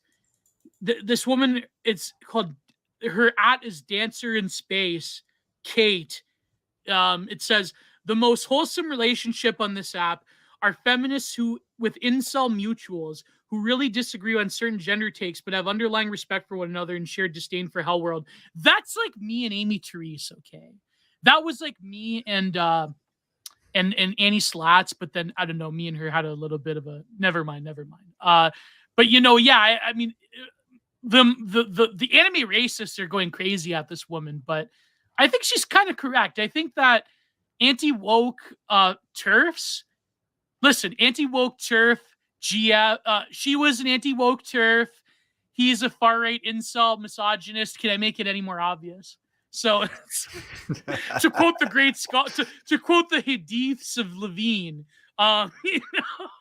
the Hadiths of Levine. But you were saying about Mormons. It's funny because I have a lot of Mormon mutuals, and I think one day I want to bring either Jesse Lee Lucas or Bennett Demelich on Content Minded, because the history of like the Mormon Church is really like I think a microcosm of America as a whole. Ironically enough, Well, right, you and know what that's I why you know what there's I mean? actually a large connection in the glowy community. There's a large Yeah, community there is. of Mormon glowies, There right? is. Yeah. Because again, as far as I understand, and I'm no expert on this, but essentially Mormons view themselves as essentially like a new gospel for the Americas. Where Yeah. like America is kind of a new Eden. It And so, ironically is the American religion, even more than Protestant. Like oh yeah, not no, more than 100%. Protestantism, but it is like the Yeah. American religion. Yeah. Well, it Yeah. is essentially, yeah, it is truly like Before I Christianity forget, remade in America's image. Sorry, carry on. exactly, where the founding fathers might as well be patron saints of the It's basically BioShock Infinite in real life, but I'm gonna tell Bennett that BioShock Infinite. that's the most. That's the most like soy take on Yeah, I know, Mormons. I feel ashamed. Before I forget, I had this take I wanted to tweet out, but the thing is, like, I don't like this sort of like Caths and orthos that do this like performative like Protestant bashing. And like, here's the thing, I don't agree. Like, okay, I don't necessarily agree with a lot of Protestant theology. Like, I don't believe in sola scripture, obviously. Like I am, as much as I'm a cradle Catholic, I am convinced by a lot of like Catholic apologetics, but I do like try to steer away from this like performative like Protestant bashing, because like the And I thing is, think if you're that's Catholic productive, right? yeah, exactly. But I had this take, and I don't know if it would be too offensive, but I thought about Ryan Turnipseed, where I had this take I was going to add him, where I said Protestants on Twitter change denominations based on how their pastor blocks them on Twitter. And I'm like, I wonder if that could have been like, I don't know if that's like a bad take or whatever, if that's a So bad joke, but it's here's ironically the I've seen thing. Ryan get blocked by like Protestant pastors on Twitter. And I'm like, what? Yeah. Yeah. So it's interesting, right? I have a. This is might be a profoundly postmodern take on on religion, Mm. right? But I am Protestant because I was born and raised Protestant, and I Yeah. don't think I can reason my way out of that. No, you can't. It's impossible. It's like me being like, I've contemplated being Orthodox, but then I'm like, well, really, is that authentic to me? You know what I mean? Like, Right, yeah, and I realize that's yeah, probably like a horrible, like, yeah. like of the ashes, postmodern way to view it. But to me, Oh, at least, exactly. I very much take the Soren Kierkegaard, attitude towards theology. That's basically like, yeah, theology is kind of a waste of time because no one, like, faith is pre-rational. So stop Yes. trying to convince yourself. I Which is think even Martin had this take where like all these nerd. No, it wasn't Martin. It was my friend Cal Crucis. He's an Anglican. Or well, he's okay. like a TV88. Pentecostal. I'm not trying to bully on you. This is quite literally the most retarded sentence I've ever heard. Turnip is Lutheran, so not very Protestant. They were like Lutheran the first is Protestant. the original Protestant. Yeah. Like, again, I'm not trying to blow you up, man, but like, my brother in like Christ. I get his point though, because Lutherans, they have more, I think, of a connection to like, apostolic Christianity than a lot of other Protestants. So I understand like that, but they are like literally the first Protestants. I know what he means, but it was just funny Yeah. the way it was worded. But they are literally like the first Protestants. Like, come on, they're Lutherans. But sorry, I interrupted you by No, picking on the guy in chat. Oh, no problem. I do that as well. But all shout out to all the geocels in the chat. But no, but what I mean is like it's true though, because like as much as I'm convinced by a lot of like the theology of Orthodoxy, like for example, I feel like they have a pretty sound logic. Like there are like put it this way, without sounding too like, heretical, there are problems with like divine simplicity. But this is what Cal Crucis was saying. I believe it was either him or Jorge of the West, where he said like the average person chooses religion based on their history, their gut, their temperament. They don't choose it based on like, let's face it, autistic, like theological arguments between back and forth between people. Like that's a very small percentage of converts that have been like persuaded by theological arguments. I hate to say it. Like this had much more salience in like, centuries previous. Even back in the day, the way that whole populations converted to religions was not, by theological arguments. Let's face it. Typical Zoomer thinks it means Martin Luther King Jr.'s church, allegedly, hence the confusion. Was Martin? That was too stupid not to put on there. Martin Luther King. And I actually, I had a conversation, IRL with Charlene about this, where there's a certain part where it's like, there's all theological arguments aside, just by its structure, by its organization, and by its culture, America is a Protestant country. Oh yeah, you can't get around it. It's true. Right. And so it's like, well, okay, like I went to a Pantera concert and then a church sermon broke out. Made me snort. It was funny. Anyway, sorry. I got that joke because like, the joke, I went to a wrestling match and then a hockey game broke out. Like, yeah. What's funny is that I was watching it's been a while since I watched like hockey, like legit, since I was a kid. Like when I was a kid, Toronto Maple Leafs actually had a pretty like iconic team. There was like Matt Sundin. My favorite was of course Ty Domi. Cujo was the goalie. They had like a bunch of other people. But like I was watching the Toronto Boston game recently where they lost like I think it was 4-3 or something. And like, being a Leafs fan is so blackpilling, obviously. But I was thinking like, man, they've literally like pussified all of the rules.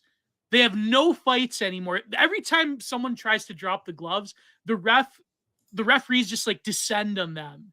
Well, like I remember back in the day when I was a kid, looking up the TV, laying on the ground, watching the Leafs game, and seeing Ty Domi just go at like Baumgartner or Probert or like all those other goons. And I'm like, bro, what happened to hockey? What, like, this is what fucking Gary Bettman, and I hate to say it, you Americans have ruined hockey forever. Okay. No, I'm sorry. But yes, an American has ruined hockey forever. What were we talking about religion? I'm sorry. That was just a long diversion. Being a Leaf is No. blackpilling in general. That's right, Blackwater. Being a Well, Leaf is weirdly enough, blackpilling. so I work off. I have a mental model that Oh, about America being a Protestant nation. Yeah. This is again we're back to another digression. So we're no need to go back to a serious conversation. But I work off this model that there's essentially a triangle. You can only pick two sides, which is as a straight man, you can either be interested in sports, guns, or cars. You must pick two. Yeah. And I picked the gun and car side of that. Yeah. But it's interesting, right? Because sports have kind of been ruined by math. Yes. In the sense that like the ability to just turn except for everything, pro wrestling, of course. Yeah. Turn everything into a like a quantitative exercise where you can kind of run the numbers on any play. It's true. No, it's even hockey has done this. Is like there's refinement culture in sports is like ridiculous. Like it's like even in hockey you could see it like the way that they've like so tightly trained a lot of like a lot of their star players to basically like follow certain path. And I know football is like that as well, right? I'm not a big fan. Like I don't watch football, but like apparently football is also like the refinement culture of it has essentially ruined it, more or less. Like yeah. Well, right. In addition to that, there's also the instant replay has ruined sports even more. Oh because once there's an actual, and this is the most chin stroking like pretentious thing I'll ever say, but there is something to like that attitude of that air of arbitrary anti-sports take. Yeah. See, I just don't watch sports that often. I just annoy my roommate whenever. No, me neither. I watch wrestling and maybe a little bit of UFC. Like it's if the Leaf game is on, then maybe I'll watch it. But like other than that, I don't really watch sports. Yeah, go ahead. No. But when you have the system where there is just arbitrary power of like the referee, that adds some type of so that adds something to it. But when there literally is just a yes or no magic computer answer, where you go to the big eye in the sky and that just like solves the problem one way or another, it's kind of like, well, this just took all the fun out of it, Well, even like the calls of it, like for example, the way that I was only like 1 year old when this happened, but like in '93 they had the iconic the series like the semifinals of the playoffs. It was the Leafs versus the what are they called? The LA Kings. Yeah.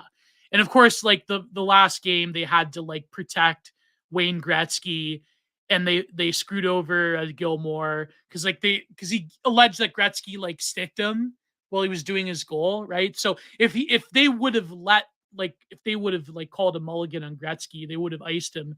They could have potentially won. They could have went on to the playoffs and faced the Montreal Canadiens, which if you're a hockey fan, like that's you can't. It's like it's like Hogan versus The Rock at WrestleMania 18. You know what I mean? Like you couldn't get the Leafs probably would have lost that that year, but whatever. But yeah, because you have like instant replays, you have like this refinement towards how they're trained, towards how the game is called, towards the refereeing of everything, whether it's like hockey, football, basketball. Like it's there's something about like the modern sports fan that is particularly like it embodies, and this is where I agree with Scott Greer. It embodies like the problem with modernity in America in particular, like the modern sports fan. You know what I mean? Like there's something about being into sports ball that just, I don't know, it just irks me, I guess. It's something about it. Yeah. Well, it very much is this kind of like, to me, I'm interested in the concept of sports as a cultural idea more than actually like sitting around and watching sports. Yeah. You could tell I was really popular in high school, right? But well, especially growing up in the South, right? Like it's the football thing is like. No, I went to a tiny private school, so it wasn't a problem. Okay. But I was just making fun of myself. But nonetheless, right, that there is this kind of like aristocratic idea of like truly Olympian sport, where it's something that gentlemen do in their off time. And then you have, and this is what you even see with like the old football clubs, right? The football clubs, in Europe and in the UK used to be genuinely just clubs you went to, and then it became professional, Well, that's how And then it went soccer from hooliganism was born. Yeah. right, and then it went from professional to like optimized professional, and then it became optimized and international, down to the point where it's like you have the the French football team at the World Cup, right? And you're looking at them and I'm like, well, wait a God. minute. I'm no expert, but I can pull up my Family Guy meme Yeah. and tell that about half these guys are not exactly, shall we say, descended from Gauls. Yeah. Yeah, exactly. Like even I hate to see it, even wrestling, I mean, in North America has become terribly Redditified. And it's like even down to like what the particular like indie style is like a lot of it is taking greats from like the 90s and early 2000s that were less known, like the sort of indie-rific, like Lucharisu style. Now everyone has to do that. Everyone has to do a million flips. Everyone has to do like a million like kickouts of finishing moves. Like it's all the same stuff, right? Like it's very Well, like has it become like Flanderized in a weird way? very much Flanderized. Yeah, yeah, yeah, yeah. So, but also like the fan base in North America went from like, and like a lot of sports actually went from like working class people that wanted to watch like blood and guts to now being like Reddit soy jack. Like literally, there was a screenshot where it was Kenny Omega in AEW, and he's pointing like to a sign where it's like the guy has a sign that says "Protect Trans Kids," and I'm like, then you know it's over. You know, it's like this is over. And I remember like I deleted that because I deleted this tweet because I didn't want to end up in like R squared circle. But it was this comparison. It was the guy that held the sign that says "Protect Trans Kids" in AEW, and it was next to a guy from like a WWF taping in the 90s that Hmm. said that Roddy Piper has AIDS. And I'm like, what happened to wrestling fans? I'm like, what happened? So, but that's what I mean. I feel like sports also has like a huge left-wing contingent. Like there's Oh yeah, no, 100%. like, for example, I remember like my friend you know, on Twitter, Aristophanes. No, I basically use Twitter to retweet Movie Bob. Right, but like he's got like this pretty popular Substack, but he had this thread about like transmogrified America. I don't know if you saw this. No, it sounds interesting though. What's his name Yeah, again? his name is Aristophanes, like you know the ancient playwright. But he had this thread that blew up, and he was telling me like how these leftoids, like these irony bros, like quote tweeted him, and he's like how the hell are like he said this was Twitter space, like how are like random like sports ball fan accounts on Twitter quote tweeting me with like leftist takes. He's like, how did they find my account? You know what I mean? Like Yeah, far yeah, right they're everywhere, man. reactionaries. But it's funny, like you see these accounts, they're like following like sports accounts and they're following like left irony bros.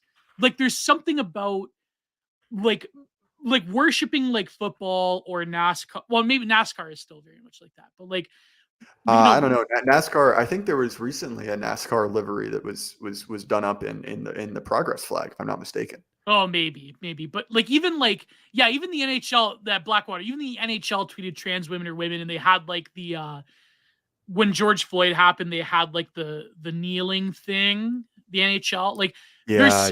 they're trying to colonize sports as like sports is America, but left-wing civil rights religion is also America. Ergo, the average chud normie has to be like a obsessive sports fan, but also trans women or women. And like we must protect trans kids. And also, like George Floyd is a public state. So it's like, you know what I mean? Like this is what Scott Greer means by you're not going to, and this is where I agree with Scott Greer. You're not going to like take sports people fans. You're not going to like take those classic markers of like, for lack of a better term, chud Americana and be like, you know what? If we go to Buffalo Wild Wings and we watch the game, that's going to deliver us based world. Even in wrestling, as much as it pains me, an academic agent, to say this, you're not like modern wrestling fans are literally millennial soy jack, like trans women or women type of people. You know what I mean? Like, yeah, what's up, my F slurs? Thank you, Arsenius. Well, No, but you know what I honestly, mean? Like, you're not gonna find like the demographic of people any longer that's going to support Based World in these Oh, yeah. sports fanships, Well, fandoms. weirdly enough, so I'm a car guy, right? And I'm a car Yeah. guy in remission. I never because, understood the car guy thing. I'm not a car guy. I'm just I oh like man, it's you know what my favorite car is? The car I drive. Hmm. Dodge fair Chargers. enough. There you go. Yeah. You like Dodge well, I mean, Chargers? you have a Dodge Charger. You Yeah. like fat white women, and Yeah, you're I do. Italian. All I'm saying is, we're fried chicken and an EBT card away from a full stereotype bingo. Oh my god. Is that what Dodge Chargers are known for in America? Oh yeah, 100%. Dodge Chargers, my Chrysler 300s, and brand new Escalades. Nissan Maximas. Yeah, and Escalades are kind of like, yeah. But anyway, do gangster rap people still have Escalades? no, Escalades are like Xanax white women cars now. At Really? least new ones. Yeah, the old ones are still I need an Escalade. melanated individuals, but I love here's Dodge the Chargers thing. though, man. They're never steered me wrong, bro. It's that's The I say it's my car. It's my old man's car, but I drive it. But you know what I mean? Like it's my quote unquote my car. So listen, here's the thing I'm about not cars. getting rich off of Patreon. So go to patreon.com. So it's Giant Productions. So one day I too will buy. Anyway, we're not. You have to pay for that kind of shilling on this show. So Gio's muted. Oh my god! Holy crap! Is that why you muted me? Because you're like, yeah. You can actually shill. I was just messing with you. So listen, it's not that it makes so much money that I can buy a Dodge Charger. It's my old man's, but it's not. He lets me say it's mine. Put it that way. Gio is half black. Listen, I'm only half Calabrian, okay? And it comes from the Greek side of knows. I know where Charlemagne used to live. Charlemagne has intimate knowledge of this subject. I can't believe a lot of brothers drive Dodge Oh yeah, Chargers. anything that used to be a cop car. So there you go. Yeah. Yeah, no, it's true. So they're reliable as hell though. Especially it's Crown Vics and Dodge Chargers, and it used to be when they were still around, like Monte Carlos. Basically, yeah, it's the cop car to drive-by shooting pipeline is very real. Because they all grew up watching Cops as a kid. That's probably why. There's probably some deep Freudian thing that will get me booted off YouTube if I address it. If we really explored it, but no, I think it. But okay, we can make the joke like haha criminality, but also like Steve Saylor. But I think like what it could be is I think because like probably a lot of hip hop culture is centered around like an appropriation of like the cop aesthetic. So it's probably something, I don't know. I don't want to be like too sociologist. Like, people, what's funny? Those videos of like, let's call them Waffle House incidences on YouTube. On Twitter. On Twitter. I'm not reading that out. I'm not reading that out. Collectively spend more time on the front of blocks. Oh God, that's terrible. I disavow. No, but you know how they post the meme of like Jane Goodall with the binoculars? Like it's it's incredible. Like Twitter racism is off the charts because it's like the funny thing is it's gotten so subtle now too. Like if you reported that, how would you report that to like it's just some, a picture of Jane Goodall. Yeah, they'd be like, "There's nothing wrong with that." You're like, but the subtext of it is Steve Saylor. But anyway, my point about racing is that racing has largely had the exact same thing happen to it, right? Yeah. So for instance, right, like racing, it died in the 90s, really. But like during the 80s, when you could still be kind of like a gentleman racer, right? So the Porsche 935 is this like kind of a god-awful abomination. And I won't get into the details, but basically it had a ton of power, but the way it worked was kind of like an on-off switch. So you'd put your foot down, and then a second later it would accelerate. And they ran on essentially jet fuel. And it was great because you could buy them, from Porsche, and you could take them racing. Yeah. And so there's this great documentary, Cocaine Cowboys, right? Which is I love that documentary. Yeah. That's great. Yeah. And so the guy with the plane, yeah. And so there are all these great stories of, these kind of like gentleman racers, who would basically just cheat. They become drug mules. Oh, 100%, right? Yeah. So there are all these stories of, groupie rally guys, replacing their roll cages with toilet paper tubes, painting them to cheat on weight, or all these like filling the car full of helium, to make it lighter. And like it was this great spirit of like safety doesn't matter because we all know what we're doing. So like, yeah, that's what. And the we may rules die say. actually. Oh yeah, you we know? are going to die. Like, Yeah, it doesn't matter. But it was very much this kind of like niche sport, of men being men, and then essentially it got kind of turned into this like massive, like hyper rules driven, like safety sport. Yeah. And it's one of those things where it's like, and I get it, like you and I are, It's kind like of like hockey reactionaries by nowadays. temperament. Right. Yeah. But it's Yeah. affected everything to the point where it's like, when I say I'm a car guy, I say that with an asterisk because I hate every car produced basically after Obama took office. After that, every car is terrible. And Man, that's crazy. Yeah. and so it's one of those things where it's like, I just feel like a dwindling. Like every time it's like, there's just more and more pods and I'll have to get a pod eventually. And Yeah. it's just like a slow, and I had a tweet that actually went fairly viral for me. That was basically like, nothing radicalized me like what they did to cars. You know what's funny? Did you see people, how like Twitter discourse is very cyclical in that the new issue that's like tearing people apart is like the latest thing, right? Like recently it's the gas stove thing. Yeah. Which, by the way, lest you doubt that the libs truly do completely own this country. Well, you saw that tweet, right, about like how they'll get conservatives to argue over anything. Yeah, and then they just did it. Yeah. They flexed. They did it. Yeah, because they really can. And it's funny. When I was talking to the distributist about this, where it was like, essentially, like I remember gas stoves being a like liberal status symbol. Oh yeah. And again, it shows both that liberals can convince themselves to do anything if their priests say so. And also conservatives will defend literally anything just to own the libs. I'm turning on every single gas stove in my house. I'm going to like blow up my block by putting just to own the libs. No, but what I was gonna say is by the way, gas stoves are just way better. I mean, there's no argument. It's like ridiculous, right? But what I was gonna say is that it's funny because there's always the cyclical argument. Like, remember it was prom nights? Remember it was Waffle House Wendy. That's recent, but then there was also like, walkable cities. Do you remember the one Twitter discourse thing where it was how come they don't make those micro trucks anymore? Oh yeah. Because every time I make the same point, because I also want them to keep making micro trucks, but no one listens to me. But apparently, like, you have to like gut every safety rule to like do it. Oh yeah, no. Like that was the whole discourse around it. Barack Obama ruined cars. Oh my god! Because essentially through a combination Obama. of really, but like through a combination of Obama. safety and eco stuff. Yeah. Basically, like you just can't make small vehicles anymore. It's impossible. There's no way to Canada do it. is also like that. Yeah. And so again, it's one of those things where it's like, well, you can.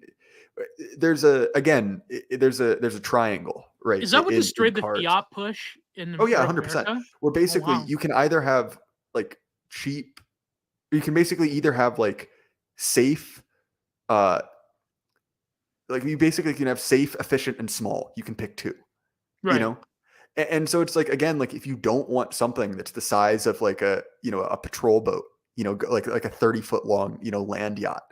Well, we need to bring those back, by the way. I think we need to bring back the land yachts. So, okay, I think it was the Ford, maybe it was Lincoln. They made a Frank Sinatra edition. Oh my God. In like the 70s. I think it was 78. Let me see who it was. It's the Chrysler Imperial Frank Sinatra edition. Let me pull this up. Look at this quote from Arsenius, little Hoosie.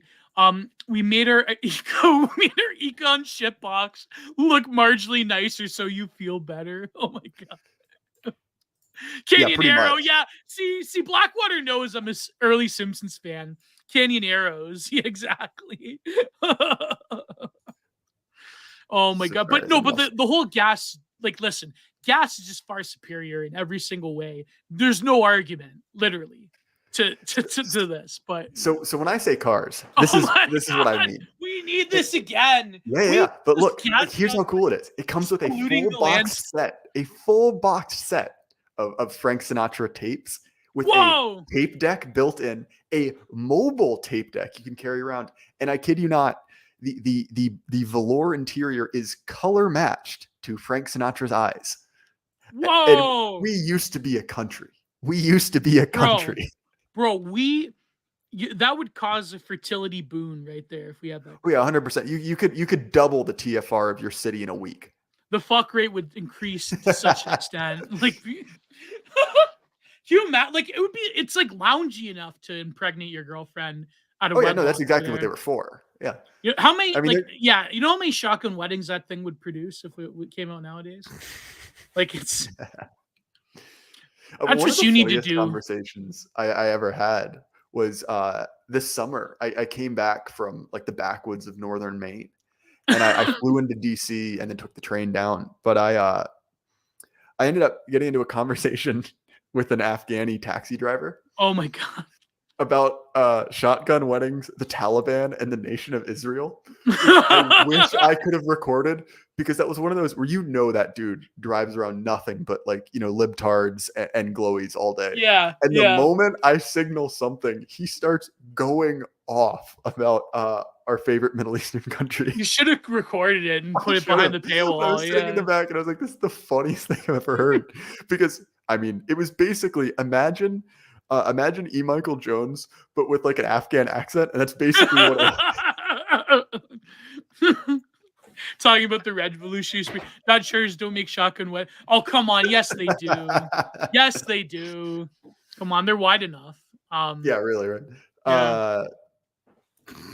My God, like it's crazy. Like it. Yeah, it's. You know what's funny? It's sort of like the argument that people are going towards about like right-wing third worldism, about like, well, these other people have based opinions. Like, here's the thing. I'm sympathetic to those arguments. I know like a lot of people, they say that they're cringe. But, I mean, what are we going to do? It's like, I mean, hey, listen, the political elites in our country are totally debased and they're never going to do anything. But yeah, I guess, well, I was going to ask you, like, what's your take on 2024? What do you think is going to happen? I think the Republicans are going to take a mulligan, put it that way. So here's what my take is. And I brought this up on Millennial, where I think that my take on, by the way, for those who think I focus in America too much, my take on 2025 in Canada, I think that's the next election. I think Palaver has a good chance of winning because people are just so fed up with Trudeau. Like, I feel it in the air, but who knows what's going to happen. If the NDP abandons Trudeau, then he's cucked. But anyways, go ahead, Jay. What were you going to say about you said this a Millennial, if I recall. Yeah, what were we going to say about 2024? Yeah. So here's my take. I think that 2022 was a watershed, and that kind of gives us two paths. On one hand, you gotta be careful for YouTube. I don't know if we can't say a lot of stuff on YouTube about 2022, but well, I'll be careful, right? Yeah. So we had two paths, which is either the Republicans are allowed to have one, and we go back into containment mode, right? Mhm. Nothing really changes. It doesn't really matter that they're in control, but we let them have it, blow off some steam. It appeases the normicons. Yep. Yeah. Or we keep a death grip on control because we can't let them have anything. Right. And to me, the smart move is to let them have it, because ultimately have like it doesn't a matter. weak Republican as a president, right? And that blows off some steam. That lets you kind of like lull people back. Put woke back in the box. Let people even like far right reactionaries would be like, well, at least a Republican's in office. Yeah, 100% right. It robs that. Or you'll have people like Scott Cruz saying like, you people are like tarded. You're just gonna go to sleep for 4 years. But then there'll be like right wingers in America that'll be like, well, I guess if a Republican's in office, it doesn't really matter. So it's like we won, But yeah, exactly. And to me, if that had happened, I would think that there's a possibility the same thing could happen in 2024. That didn't happen, and it seems like the same President amount. DeSantis. Yeah, I think that the same amount of reinterpretation that happened in 2020 happened in 2022. And to me, that means that's the new normal. And the new normal is essentially Uniparty. America's a banana republic. Yeah. And so we kind of have to adjust our expectations with that. And so to me, my guess is that the banana republic will continue, and it will continue to get more and more absurd and more, degrading. And I honestly think that we are on the fast track to, third worldizing, essentially. We're just the inner party, no outer party, and third right, worldization. exactly. Which is, to be honest, kind of what happened anyway. You know, it's just, I think that we're dropping the facade of that. You know, I wouldn't be surprised if there's a motion sooner or later to get rid of the Electoral College, which will just formalize that process. Right. I mean, I think that because in Canada, did you know that only 30% of people have actually voted for Trudeau, cast a ballot for Trudeau? Huh? That's surprising. Well, because we have the first past the post. Really surprising, but yeah, we have parliamentary first past the post system. That's why. So yeah, but I mean, you don't really need a majority. Like, I don't believe in like direct democracy. That's stupid. But like, it is funny that only like 30% of people actually voted. Actually, less percent, because the NDP have a coalition with Trudeau, so even less people voted for Trudeau. So he has technically what we call minority government, but he rules like he has a majority because of his alliance with Jagmeet Singh, the Sikh guy. Well, interestingly enough, a very similar thing happened in Virginia. Do you remember the Virginia Boogaloo? Was that with what's his name? Lumpkin? What's his name? Youngkin? No, Youngkin's the new one. That was what was his name? It was Ralph. Oh, someone in chat remind me this. He had a funny name. Ralph Northam, which the guy that wants to like literally infanta you know what? Oh yeah. Which, by the way, is the funniest Alex Jones impersonation ever. When he was on Joe, he was like, "It's just a little baby. We just put it to sleep, the little baby." Oh my god! Yeah, one of the funniest Nuke Telly videos was the Ralph Northam one. It's called "A Cure for White Pills," where it had the song by REM. It's the end of the world as we know it. It's like got the dancing Ilhar. What's her name? Ilmar Ohan. Oh, what's her name? Ilhan Omar. Ohan? How? Ilhan Omar. I can't believe I forgot her name. Can't believe it. Yeah, it's got her dancing. It's got Ralph Northam with like never mind. It's a classic Nuke Telly video. But yeah, we were gonna say about we had a similar situation. The baby ender. What do you where he won power with a very narrow victory. Right. Over a Republican that was deemed to be like too bad, you know, like he's deemed to be a rude Republican, and so he basically won his office through a defection of essentially like moderate suburban Republicans. Yeah, and what he did is, instead of essentially like what would have again been probably smart for him long term, which is running kind of like a centrist, you know, like barely left of center Democratic campaign, he came out swinging. So in addition to all the abortion stuff, which in a state as, you know, violently conservative on at least half of it was like poking people in the eye. Yeah. But also he tried to float an extremely draconian series of gun laws, which produced. Oh my God. In Virginia. Yeah. Like, and so both of those, that's a big reason that we have a Republican governor, because that and the Loudoun County stuff, because to be honest, if he had just not been an idiot, you know, it would have been a blue state forever. But he just couldn't help himself from essentially like governing like a king.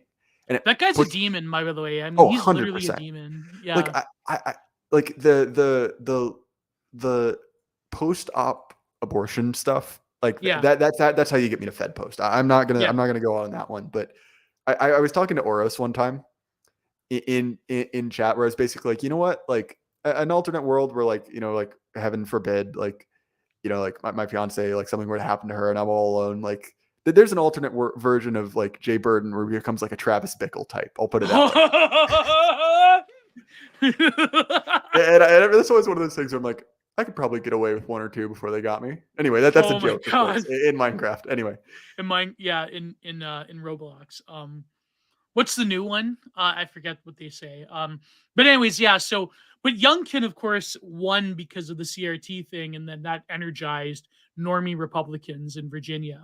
You know, I made this joke. I said, like, if the Irony Bros, like the Chapo people, if they really wanted to like get after Youngkin, they could have called him Blumpkin or something like that. They could have like done the whole like millennial Urban Dictionary humor, toilet humor crap. Like his name is Lumpkins, you know, like. Don't look up that on the Urban Dictionary. For whatever you do, God, please do not look up Lumpkins on Urban Dictionary. This is core millennial cringe. right here. When I was a kid in elementary school, we call it elementary here. Me and my one friend Alex, we would like go on Urban Dictionary, and the next day at lunchtime, we would try to like outdo each other with like the most like disgusting definitions of things. Oh, I think that was a So universal. I used to sit on the back yeah, of the bus and do the same thing. I think Uh, Zoomers did that as well.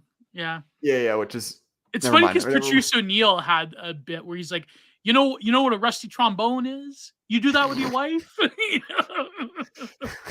Gio, thank you for what an angry pirate digging me out of whatever hole I was in before you started a talking. rusty, you know what an angry pirate is? No, Gio, let's. I like my YouTube channel, and I've already fed posted once this stream. So let's see if we can avoid hitting every single box on the. Is this a monetizable? Did you catch my other joke where I said you should do a shotgun wedding with your fiance? No, I did. I was just gonna. You caught that? I was gonna be classy about it and just paste over it, but you know. I'm kidding, bro. But maybe, unless.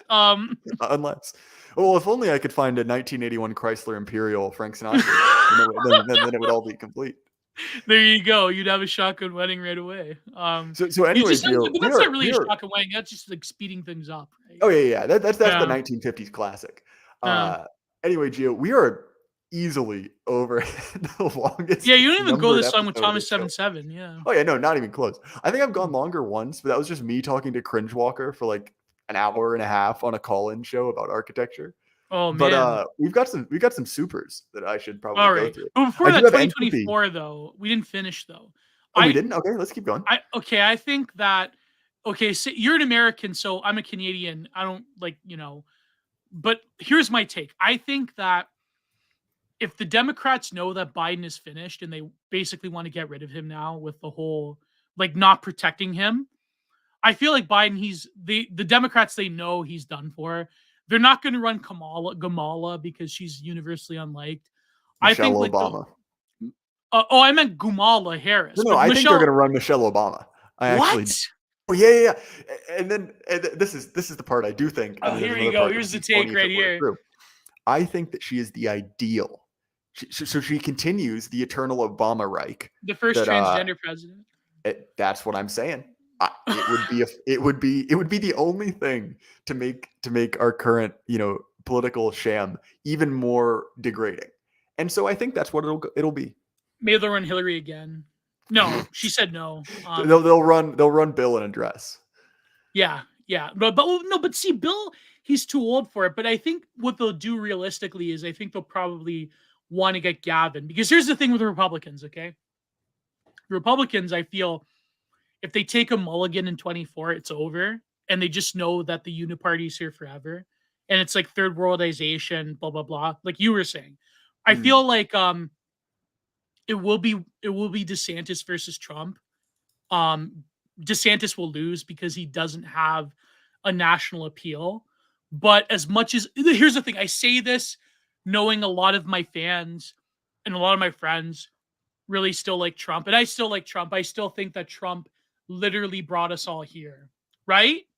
In terms of what the right-wing hippie moment of 2016 was.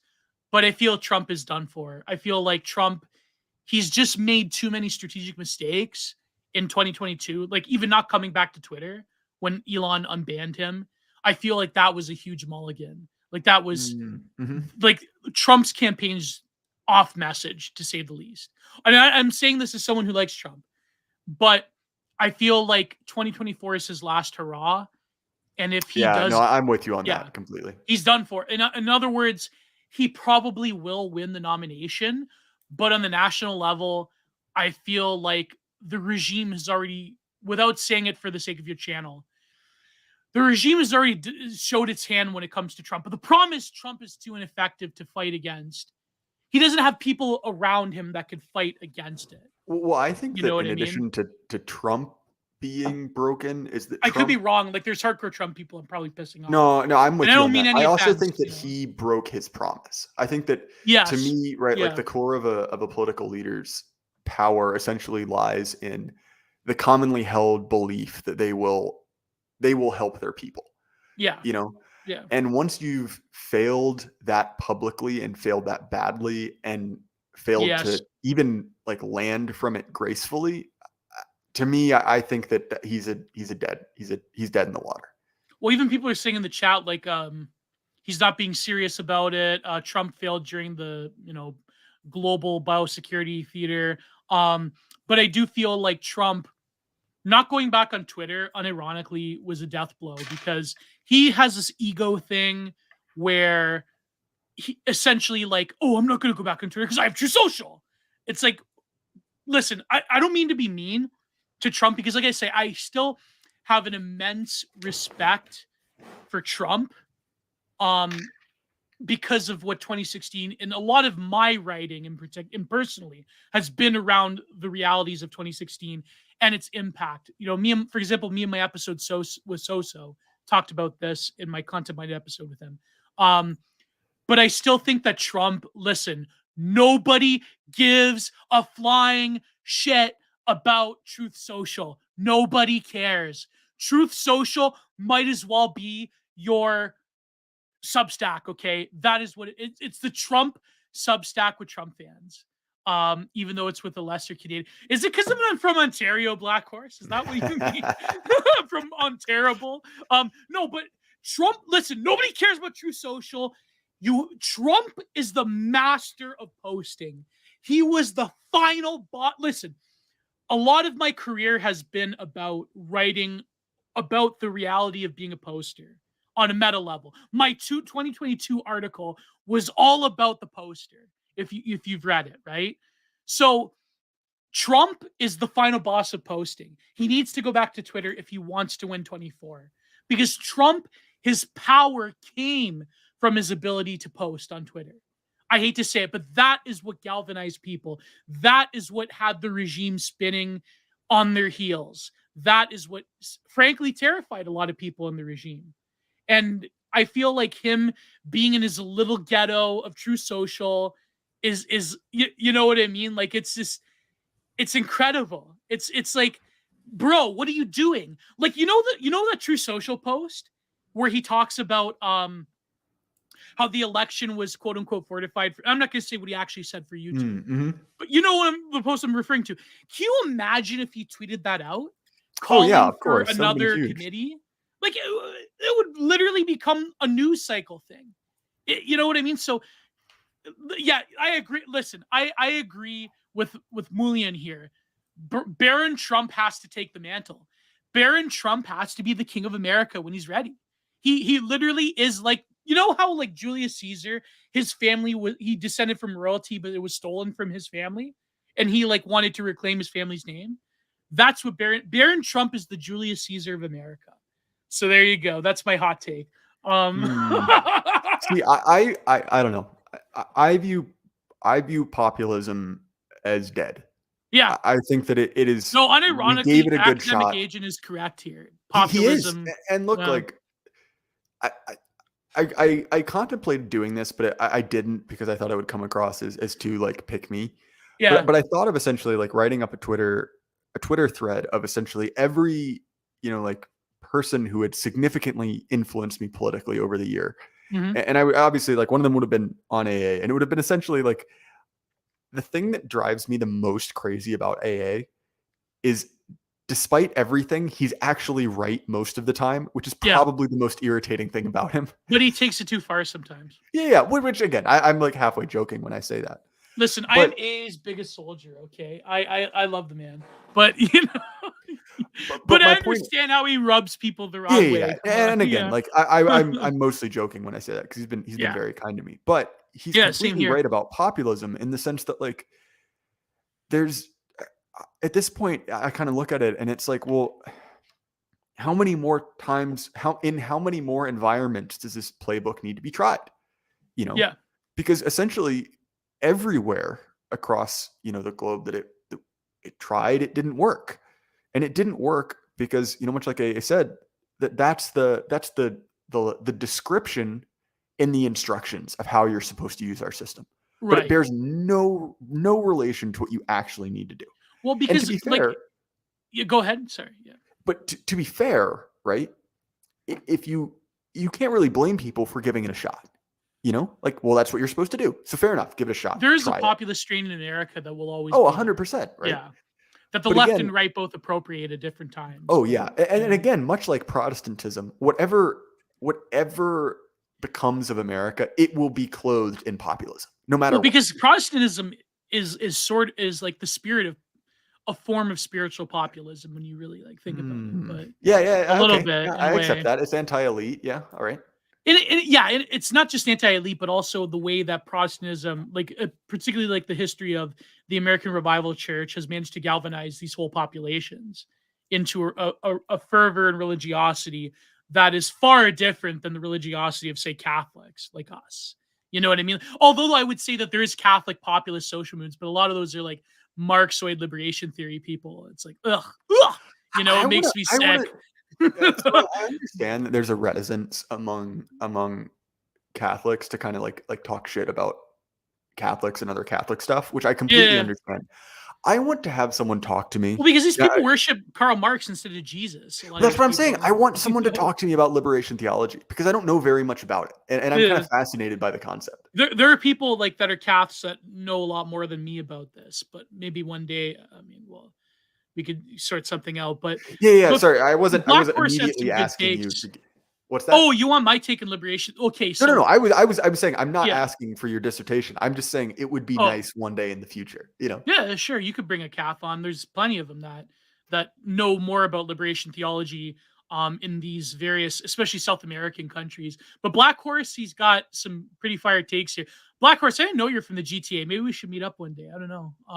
But you said, here's what Black Horse said. He said, and I say, listen, I agree with this with the most solemn respect. It's sort of like, you know how Lao Tzu, no, was it Sun Tzu or was it Lao Tzu? It was Sun Tzu that said you should go to war like you're going to a funeral. Like, in other words, it has to have a solemn dignity to it, right? Um, Black Horse says Trump deserves to be personally suffer for the way he has treated his own followers. I 100% agree, and I say this with the utmost respect for what Trump has done to the e-right in particular and his influence. But I feel like the way that he really doesn't, and me because he's just like an old boomer, but like he doesn't know what his true fans actually believe and think and want of him. And I feel like that's what holds Trump back, is that he doesn't know his own base. He doesn't really know what the people that supported him the most actually think and feel and believe. He did know that in 2016, but he doesn't know that now because Well, you I know would what I actually mean? argue in Like, yeah, 2016 he didn't really either. And this a is little not a bit, position yeah. that I hold, but you remember, right, when he was kind of breaking in to the Republican Party. Right, He was right. he was a bit of a big rally, right? And he was talking about abortion. And he was Oh, like, yes. "Yeah, and we're going to prosecute the mothers." And Yeah. look, like, say what you will, I think Go our the chat would probably be pissed. more, yeah, be more supportive than the general population. But it Right. fell But that's flat. an extreme position to even Yeah, that's pro-life. an extreme Yeah. position. Wait, it's one Yeah. man to hold, but nonetheless, right? It was one of those things where it was just a crickets, and he very quickly like pivoted to something else. But Well, I think like what Trump, he had to pivot because Trump opened up the space to acknowledge immigration as a huge issue.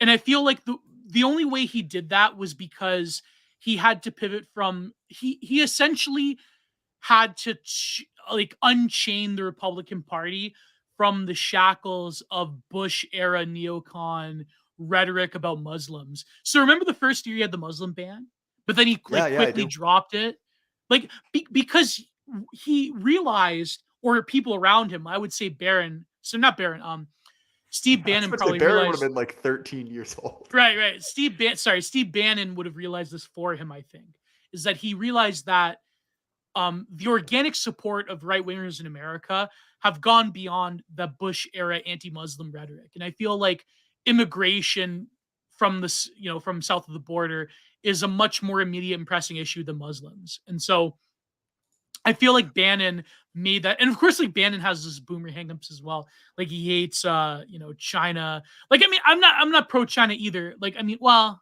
I'm not pro China, but I'm not like anti China, if that makes sense. Like, Well, I'm it's against the interesting. Chinese system. I would not want, because China basically owns my country more or less, and at least a part of it. So, but I don't. I'm not a fan of like the Chinese system, but I do feel like Well, let's face it, it's because they're siding with Russia. That's what makes me more sympathetic.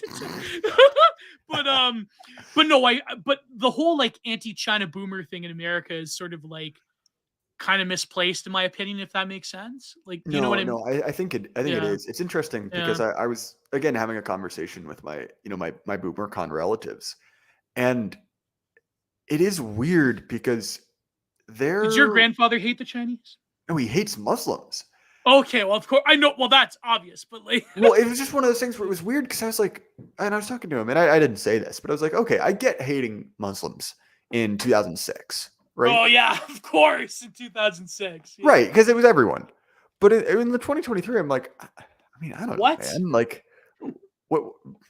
When was the last time he like? And again, I'm not saying that he should, but like, the problems that he interacts with, the people he interacts with, I completely agree with your take. 'Cause I'm like, I don't know, man. Like, I think the nearest Muslim is like 300 miles away. Yeah.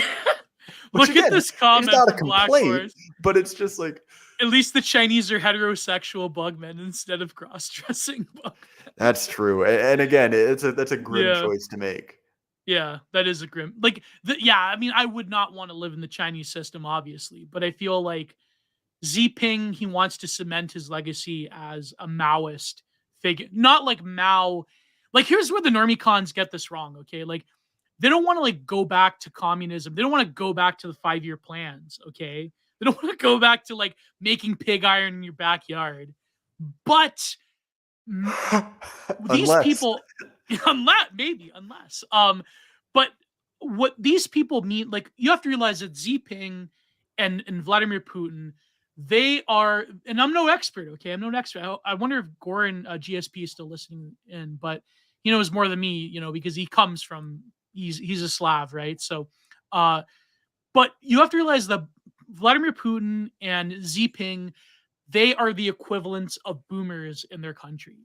You know what I mean? They're equivalent to boomer statesmen in that they both view communism as a cultural and imperial legacy that doesn't necessarily transcribe into communist policy in the terms Bing of Chilling boomer.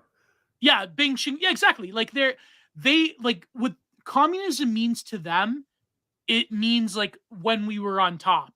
It means like when we were great. It doesn't necessarily mean 5-year plans or collectivization or whatever. Like Right, to right. Vladimir Okay. Putin, communism is like all the brother peoples of the Belarusians come together, and like it means we fought off the Austrian painters because they wanted to G-word ide us, and the West, which is a metaphor for the West, right? Like that's why they've had to purposefully scale down the rhetoric against, you know, let's face it, like, you know, Azov Battalion and all those like Austrian painter fans and you know, all the Galician nationalists, put it that way, the Galician supremacists in Ukraine that you know, worship Bandera. They've had to scale down that rhetoric to a much more firm, like anti-globalism, like BoomerCon message, where it's like we're fighting global Satanism because we're Orthodox Christians. The Chinese, like Xi Jinping, has that same reverence for Mao, but it's much more cultural. It's not like I want to be Chairman Mao. It's not like I want collectivization. It's much more of like this is when China cemented itself as a world power.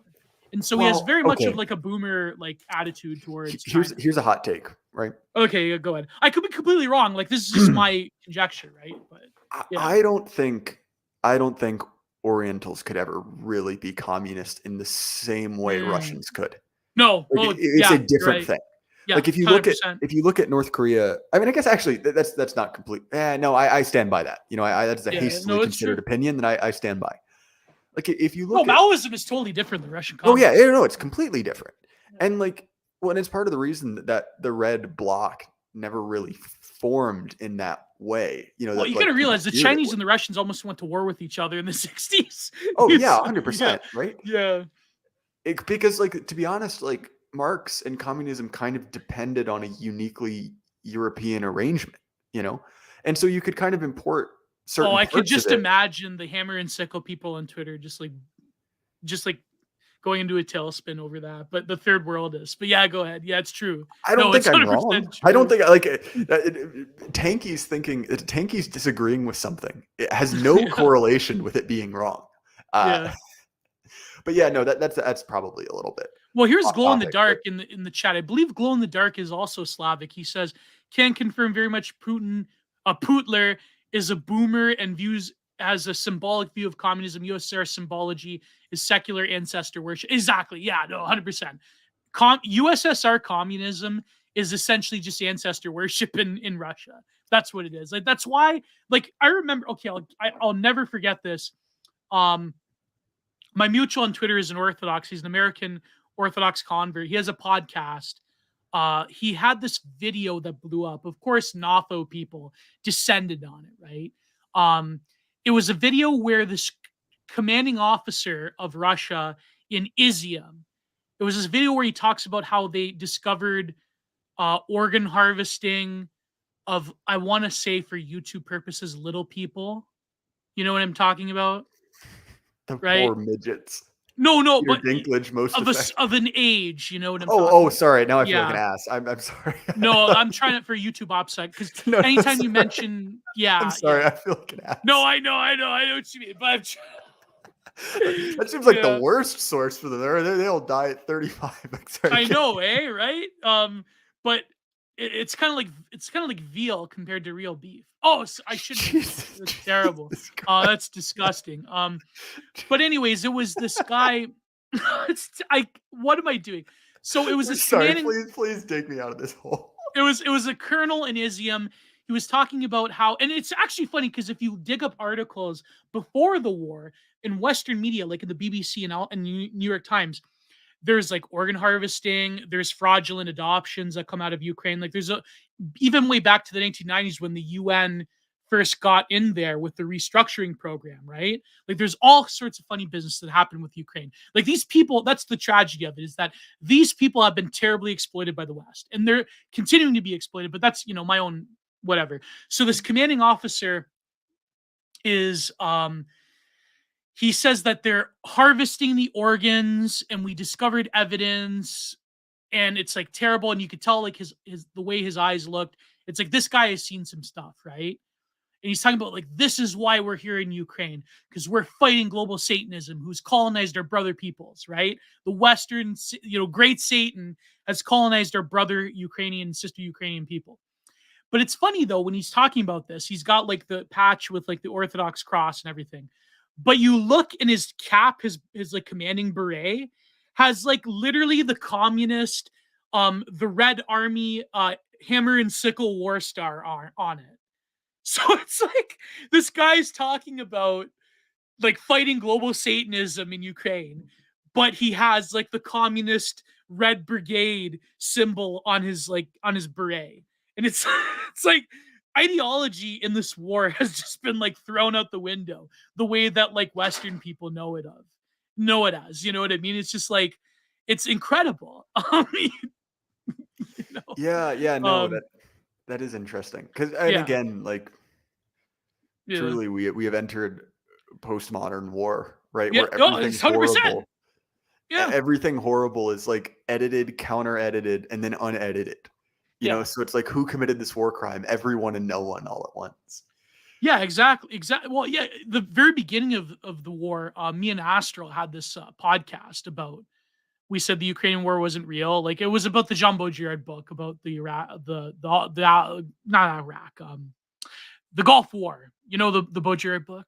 Yeah, I'm familiar. Yeah. So we had like the sexy title, "The Ukraine War Never Happened." But Russian history is fascinating that way, and also Chinese history because I feel like a lot of like it's funny because like both normie cons and Western tankies are both taken in by the LARPing of communism by the Russians and the Chinese, but for different reasons. Like the boomer normie cons are like, oh my God, they want to be communist again. But then the tankies are like, yeah, they want to be communist again. So it's like, it's really weird how like from the outside looking in, you know what I mean? Like, yeah, so Glow in the Dark has a great point, and it was present before the war, looking into the architecture of the main cathedral of armed forces. The Russians made around Moscow in 2020. It had murals of angels watching over Red Army artilleries.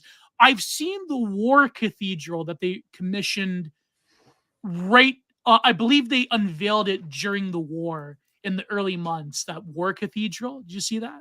Oh yeah, Um, that thing's really cool. I will say, yeah, yeah. I try not to take sides in this, but I will say, there are things that bring me closer, and I won't say this directly to Thomas's take Hmm. on Ukraine, Oh and boy. yeah, yeah, and I'll put it this way: what has Ukraine done since the conflict in their own country, and what has Right. Russia done in their own country? Mhm. Uh, I rest my case. I've probably posted a little bit too A much little bit for too hard one there. Yeah. stream already, Yeah. but No, but that's this has fine. been no, but that's what I mean. Like the fact that you have murals of angels protecting Red Army soldiers is like incredible. Like that's and like I know, like as a Catholic, like I should side with the Polish and other Catholic Slavs, but that hate Russia with a passion. But Are you? Or is that actually that might be the single thing that keeps me from ever becoming Catholic more than anything else is the fact that I'd have to agree with the Poles. yeah, true. That's a joke. I should say before I get in addition to getting Listen, we like the Poles, folks. yeah. We love our Polish people.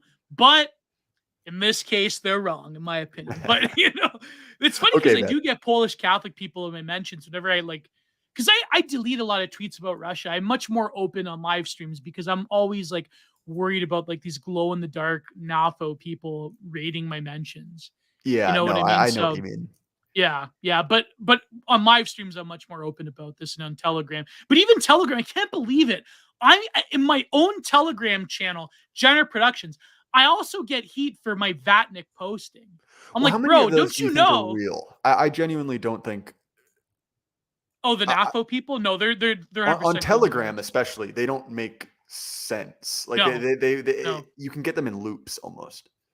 I've seen like actual Ukrainian people on Telegram. That's different. But like on Twitter, NAFO people, they're all like they're all coming from they're all NSA content farm people, in my opinion. Like, you know how I know Yeah, this? no, I'm with Because you on that. yeah, because even people that are like genuine, like pro-Ukrainian people that are in NAFO, like I saw this one. I was talking about this with Goran of GSP of War Report, and I'm like, I posted this on Telegram. This NAFO account had the same getup on his like Doggo Avi as the guy that committed the Beslan bombings. Yeah, that seems very much But that glows. no Western like shitlib knows that. Yeah, Like, yeah, you of know what I course. mean? Yeah. So they can get away with stuff like that. Like it's incredible. Like when you look at like it's if I talk about the NAF, like I just have heebie-jeebies around them. You know what I mean? Like I just, No, no, I'm with you on that. but no, it's totally not organic, and there's not an inch of organic activity there. All these accounts, they either converted to NAFO people, they cropped up overnight.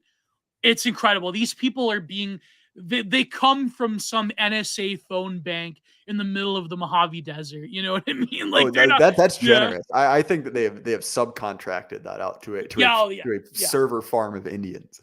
All And right, also guys. there's a lot of connections with anti you know what people. So yeah. I do. There is Anyway, no there's a huge crossbreed between the NAFO people and the anti you know what people on Twitter. So yeah. There's that's a interesting. huge yeah. Oh yeah. I've seen it All with right, my own guys. eyes. We're gonna do some super chats. If you want to send Okay, yeah, anything, we've been going on now's way your long. time. So Oh yeah, definitely. And look, man, I've enjoyed it, but I do yeah, need to we do yeah. need to wrap this up sooner or later. See, GSP's right there on point, Gio. On point. There you go. All right.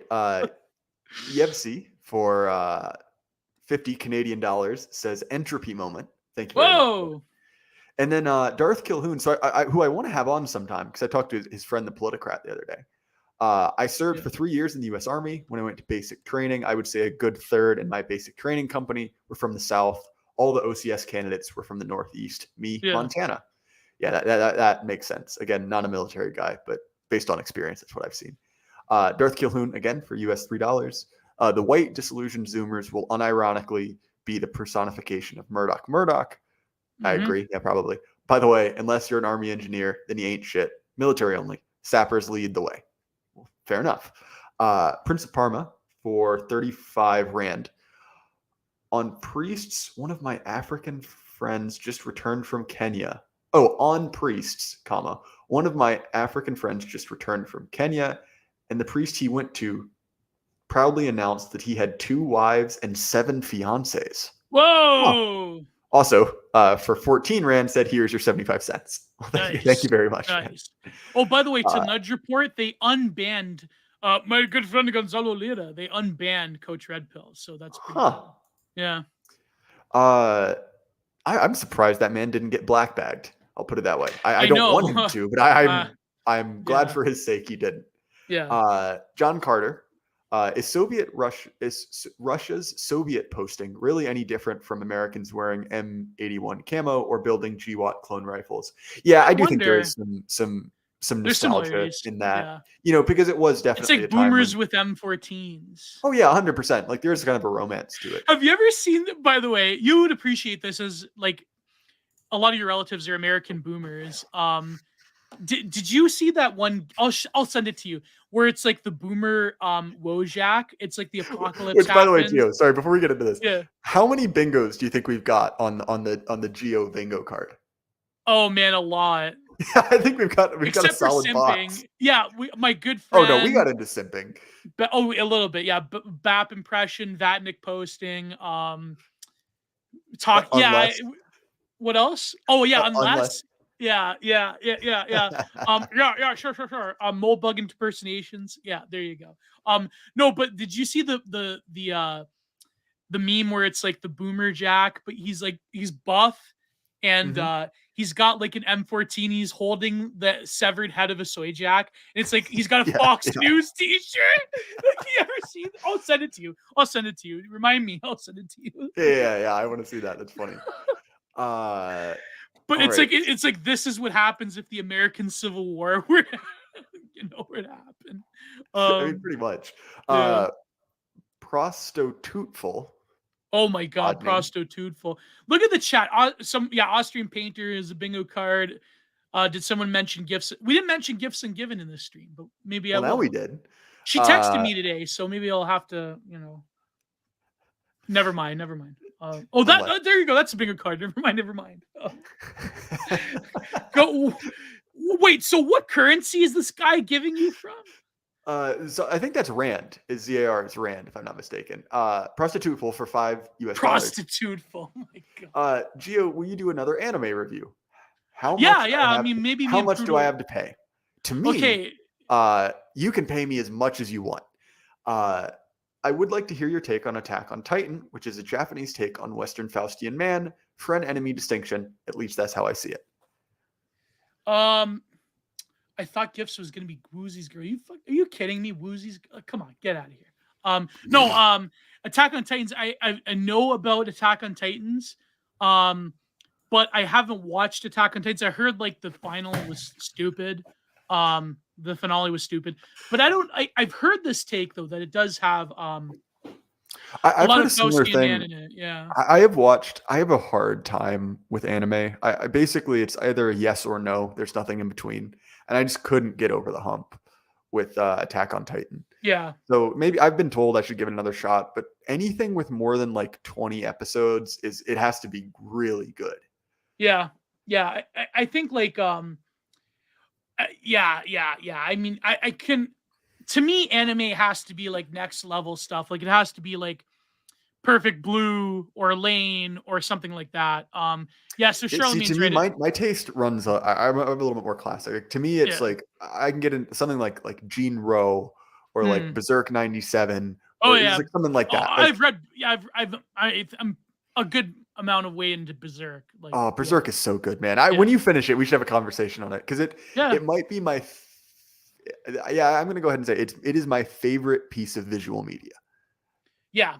Oh yeah, it is. But it's one of my favorites. But see, look, Charlemagne's right. Attack on Titan's overrated. Zoomer trash. Oh my God. I'd agree with that. It's not. Yeah. It exists to sell like Twink Zoomers hoodies and Spencers essentially. Yeah. It's also like the edgy posting too. But the dumbest people I know are biggest Attack on Titans fans. Not to say anything about the show. Oh my God. As for the first part of the question, but yeah, PAX Tube apparently. Like I want to get PAX Tube on Content Minded one day. I don't know. I have to find a way to contact him. But as for the first part of the question, me and Prude we were thinking in the future of doing Cowboy Bebop, but maybe if Oh, someone that would be sends so me good. if someone sends me a $200 super chat, then I'll do it much faster. Put it that way. I almost promoted a domestic. I think my roommate almost shot me because I made him watch the entirety of the Netflix Cowboy Bebop show. Oh my god, not the And original. I have several negative character traits. One of them is that when watching a piece of bad media like that, I won't even look at the screen. I'll just look at the other person, and it's like, I made you do this, and now I get to watch you suffer. And so I thoroughly enjoyed Oh. Netflix Cowboy Bebop. I can't tell you a thing that happened in it. Yeah. But anyway, man. All right, one last one. Prince of Parma again for 14 Rand. Nice. For another 75 cents. Geo arrives and doubles the runtime. I think we were at a 2.5x. So Yeah, man. And I think you busted my record last time. So next time come on for 4 hours. Why not? Yeah, well, definitely. Maybe if you come on Content Minded, we'll do something like that. 4 hours. Yeah, sure thing, man. All right. Look at this. So, Look at this. He's my top Janny, by the way. Arsenius up. Prude and Geo equals Andy and PPP of their respective spheres.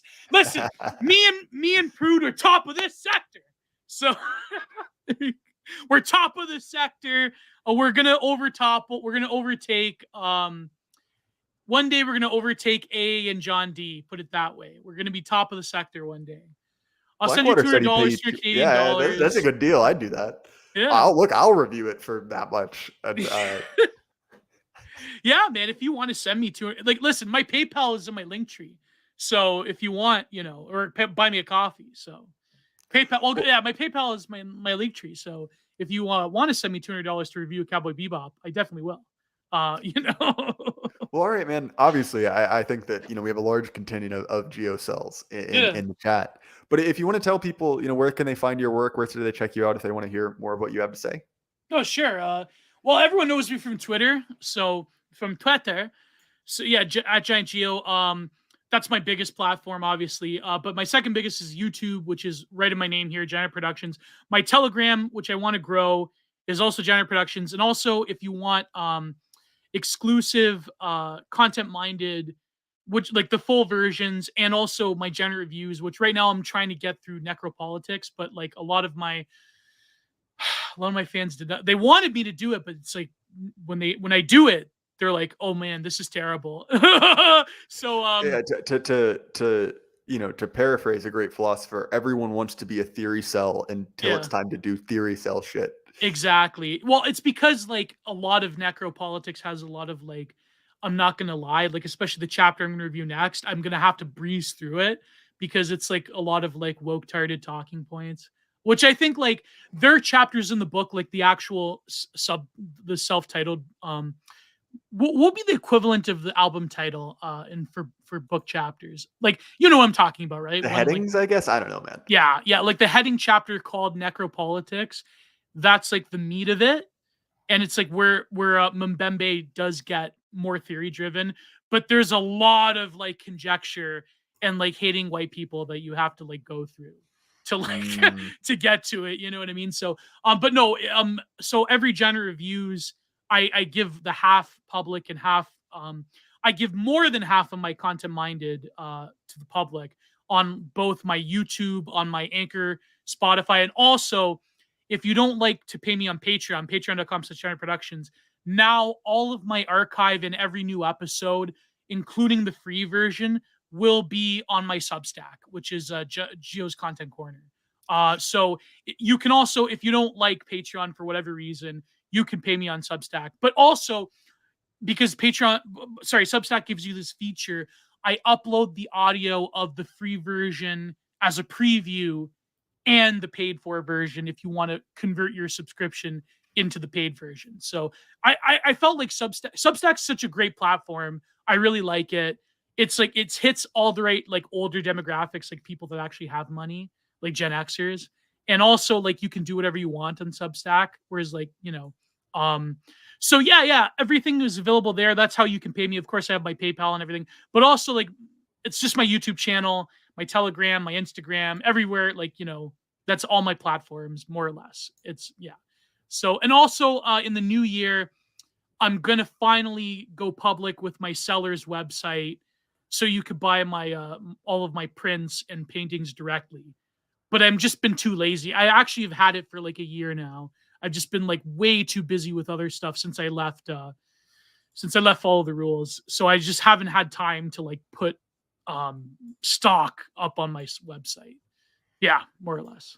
And also next week I have a really good episode of Content Minded coming out with Default Friend, and it's going to be about the early internet. We're reviewing the works of this blogger. Her name was Humdog, and we talk about like the early internet and a lot of different stuff. We talk about cyber sex and sex on the internet. So there you go. You can't miss that. Oh my god, terrible, terrible. I know, like my fans. You know what's funny is that a lot of like the geocells, a lot of them do like Catherine, but like I'm not gonna lie, a lot of my fans like absolutely hate her. So it's like, oh man, oh boy, but Yeah, she's I a good friend of actually, mine. I, She's like an older sister to me. yeah. Well, Catherine actually reached out to me Oh on yeah, Twitter a while back. So nice. we've been in contact briefly. She wanted me to. I signed a Christmas card for Thomas, which I thought was Oh kind of a nice. funny interaction, a very like internet interaction. Yeah, I'm But trying to convince nonetheless, her to come back on Twitter, but she's like, no, I don't want to go back. I'm like, oh that's fair. god. I can't blame her for that, honestly. Yeah, yeah. But anyway, again, thank you so much, Gio, for coming out. This was a really fun conversation. You Yeah, should man. definitely check out his stuff if you haven't already. And as far as my links, you guys know where to find me. The show is available on YouTube. It is also available as an audio-only show on Apple, Spotify, anywhere you listen to podcasts. And I'm running a promotion where if you send me a screenshot of you reviewing the Jay Burden podcast, any rating you want, but some ratings will be better received than others, of course. You are entered to win a $50 gift card to Antelope Hill Publishing. Basically, just a way to like push more people to that platform. Because to be honest, as you can probably tell, my days on YouTube are numbered. And so I do kind of want to push to the audio format. Why, you think YouTube's not very favorable to you? Well, considering the things that I can't stop myself from saying, yes. Oh, yeah, it's true. I do not have a particularly good internal filter, but that's again not the end of the world, right? I knew. You it know was what's coming when I funny is signed that up. as of, sorry, I mean Antelope Hill, they published the as of. Yeah, I know. Because Yeah. Headstamp, Ian McCullum, Forgotten Weapon, his printing place was originally going to do it, and this is before What? the Slava Ukraine, and he actually got like a ton of pressure saying like, oh, he's off his mid-century Germans, you got to get rid of him. So he dropped the book. Yeah, yeah. And that was right before the war. So it's funny because it was kind of like that really is one of those stories that shows you, Yeah. like how narratives change. But you know But what's funny anyway, is that you figure with Azov, like they'd be published in the New York Times or something. I don't know. Like it's, oh yeah. you know It what I is mean? weird. Like, Yeah, you but didn't think like they would have to. to give credit to Antelope Hill, they did say that if a Russian nationalist had a similar book, they would also publish it. Well, to be But honest, it sounded yeah, like a fascinating book. Like it does sound like a fascinating all book. politics Yeah, aside, I would have published that book. Like that sounds like a yeah, great read. yeah. And you Not could that I buy that agree, with the but like I $50 would gift read card it. you got from the Jay Burton show. Yeah, you could also buy Riot Nationalists, the current issue of Man's World in physical copy, which also what's it called, issue 8 or issue 9? I'm also in it. I have a visual essay in it with some of my C-word era artwork, the previous 2 years. So go out and check the latest edition of Man's World. I'm in it. So there you go. And in addition to that, guys, if you do want to help fund the Jay Burden show, which I do appreciate, I don't expect, but my links are down in the description. And I hope you guys are getting used to, the new upload schedule. I'm trying to have an episode out, every 4 times a week, every single Monday, Tuesday, Wednesday, and Thursday at Do you 9 have p.m. exclusive episodes for PayPigs? No, I tried that. Bro, what are you doing? I know. I'm figuring this out as I go along. Pete Quinones is trying to beat proper podcasting into my head, and it's not Yeah. working. But nonetheless, guys, again, thank you all for coming out. And again, thank you, Gio, for taking time to talk Yeah, to no me. I problem. always enjoy our episodes. And Yeah, me too. It's very remember, guys, casual. yeah, it is. But remember, guys, keep your head up. The light can't last forever. Good night, everyone. God bless.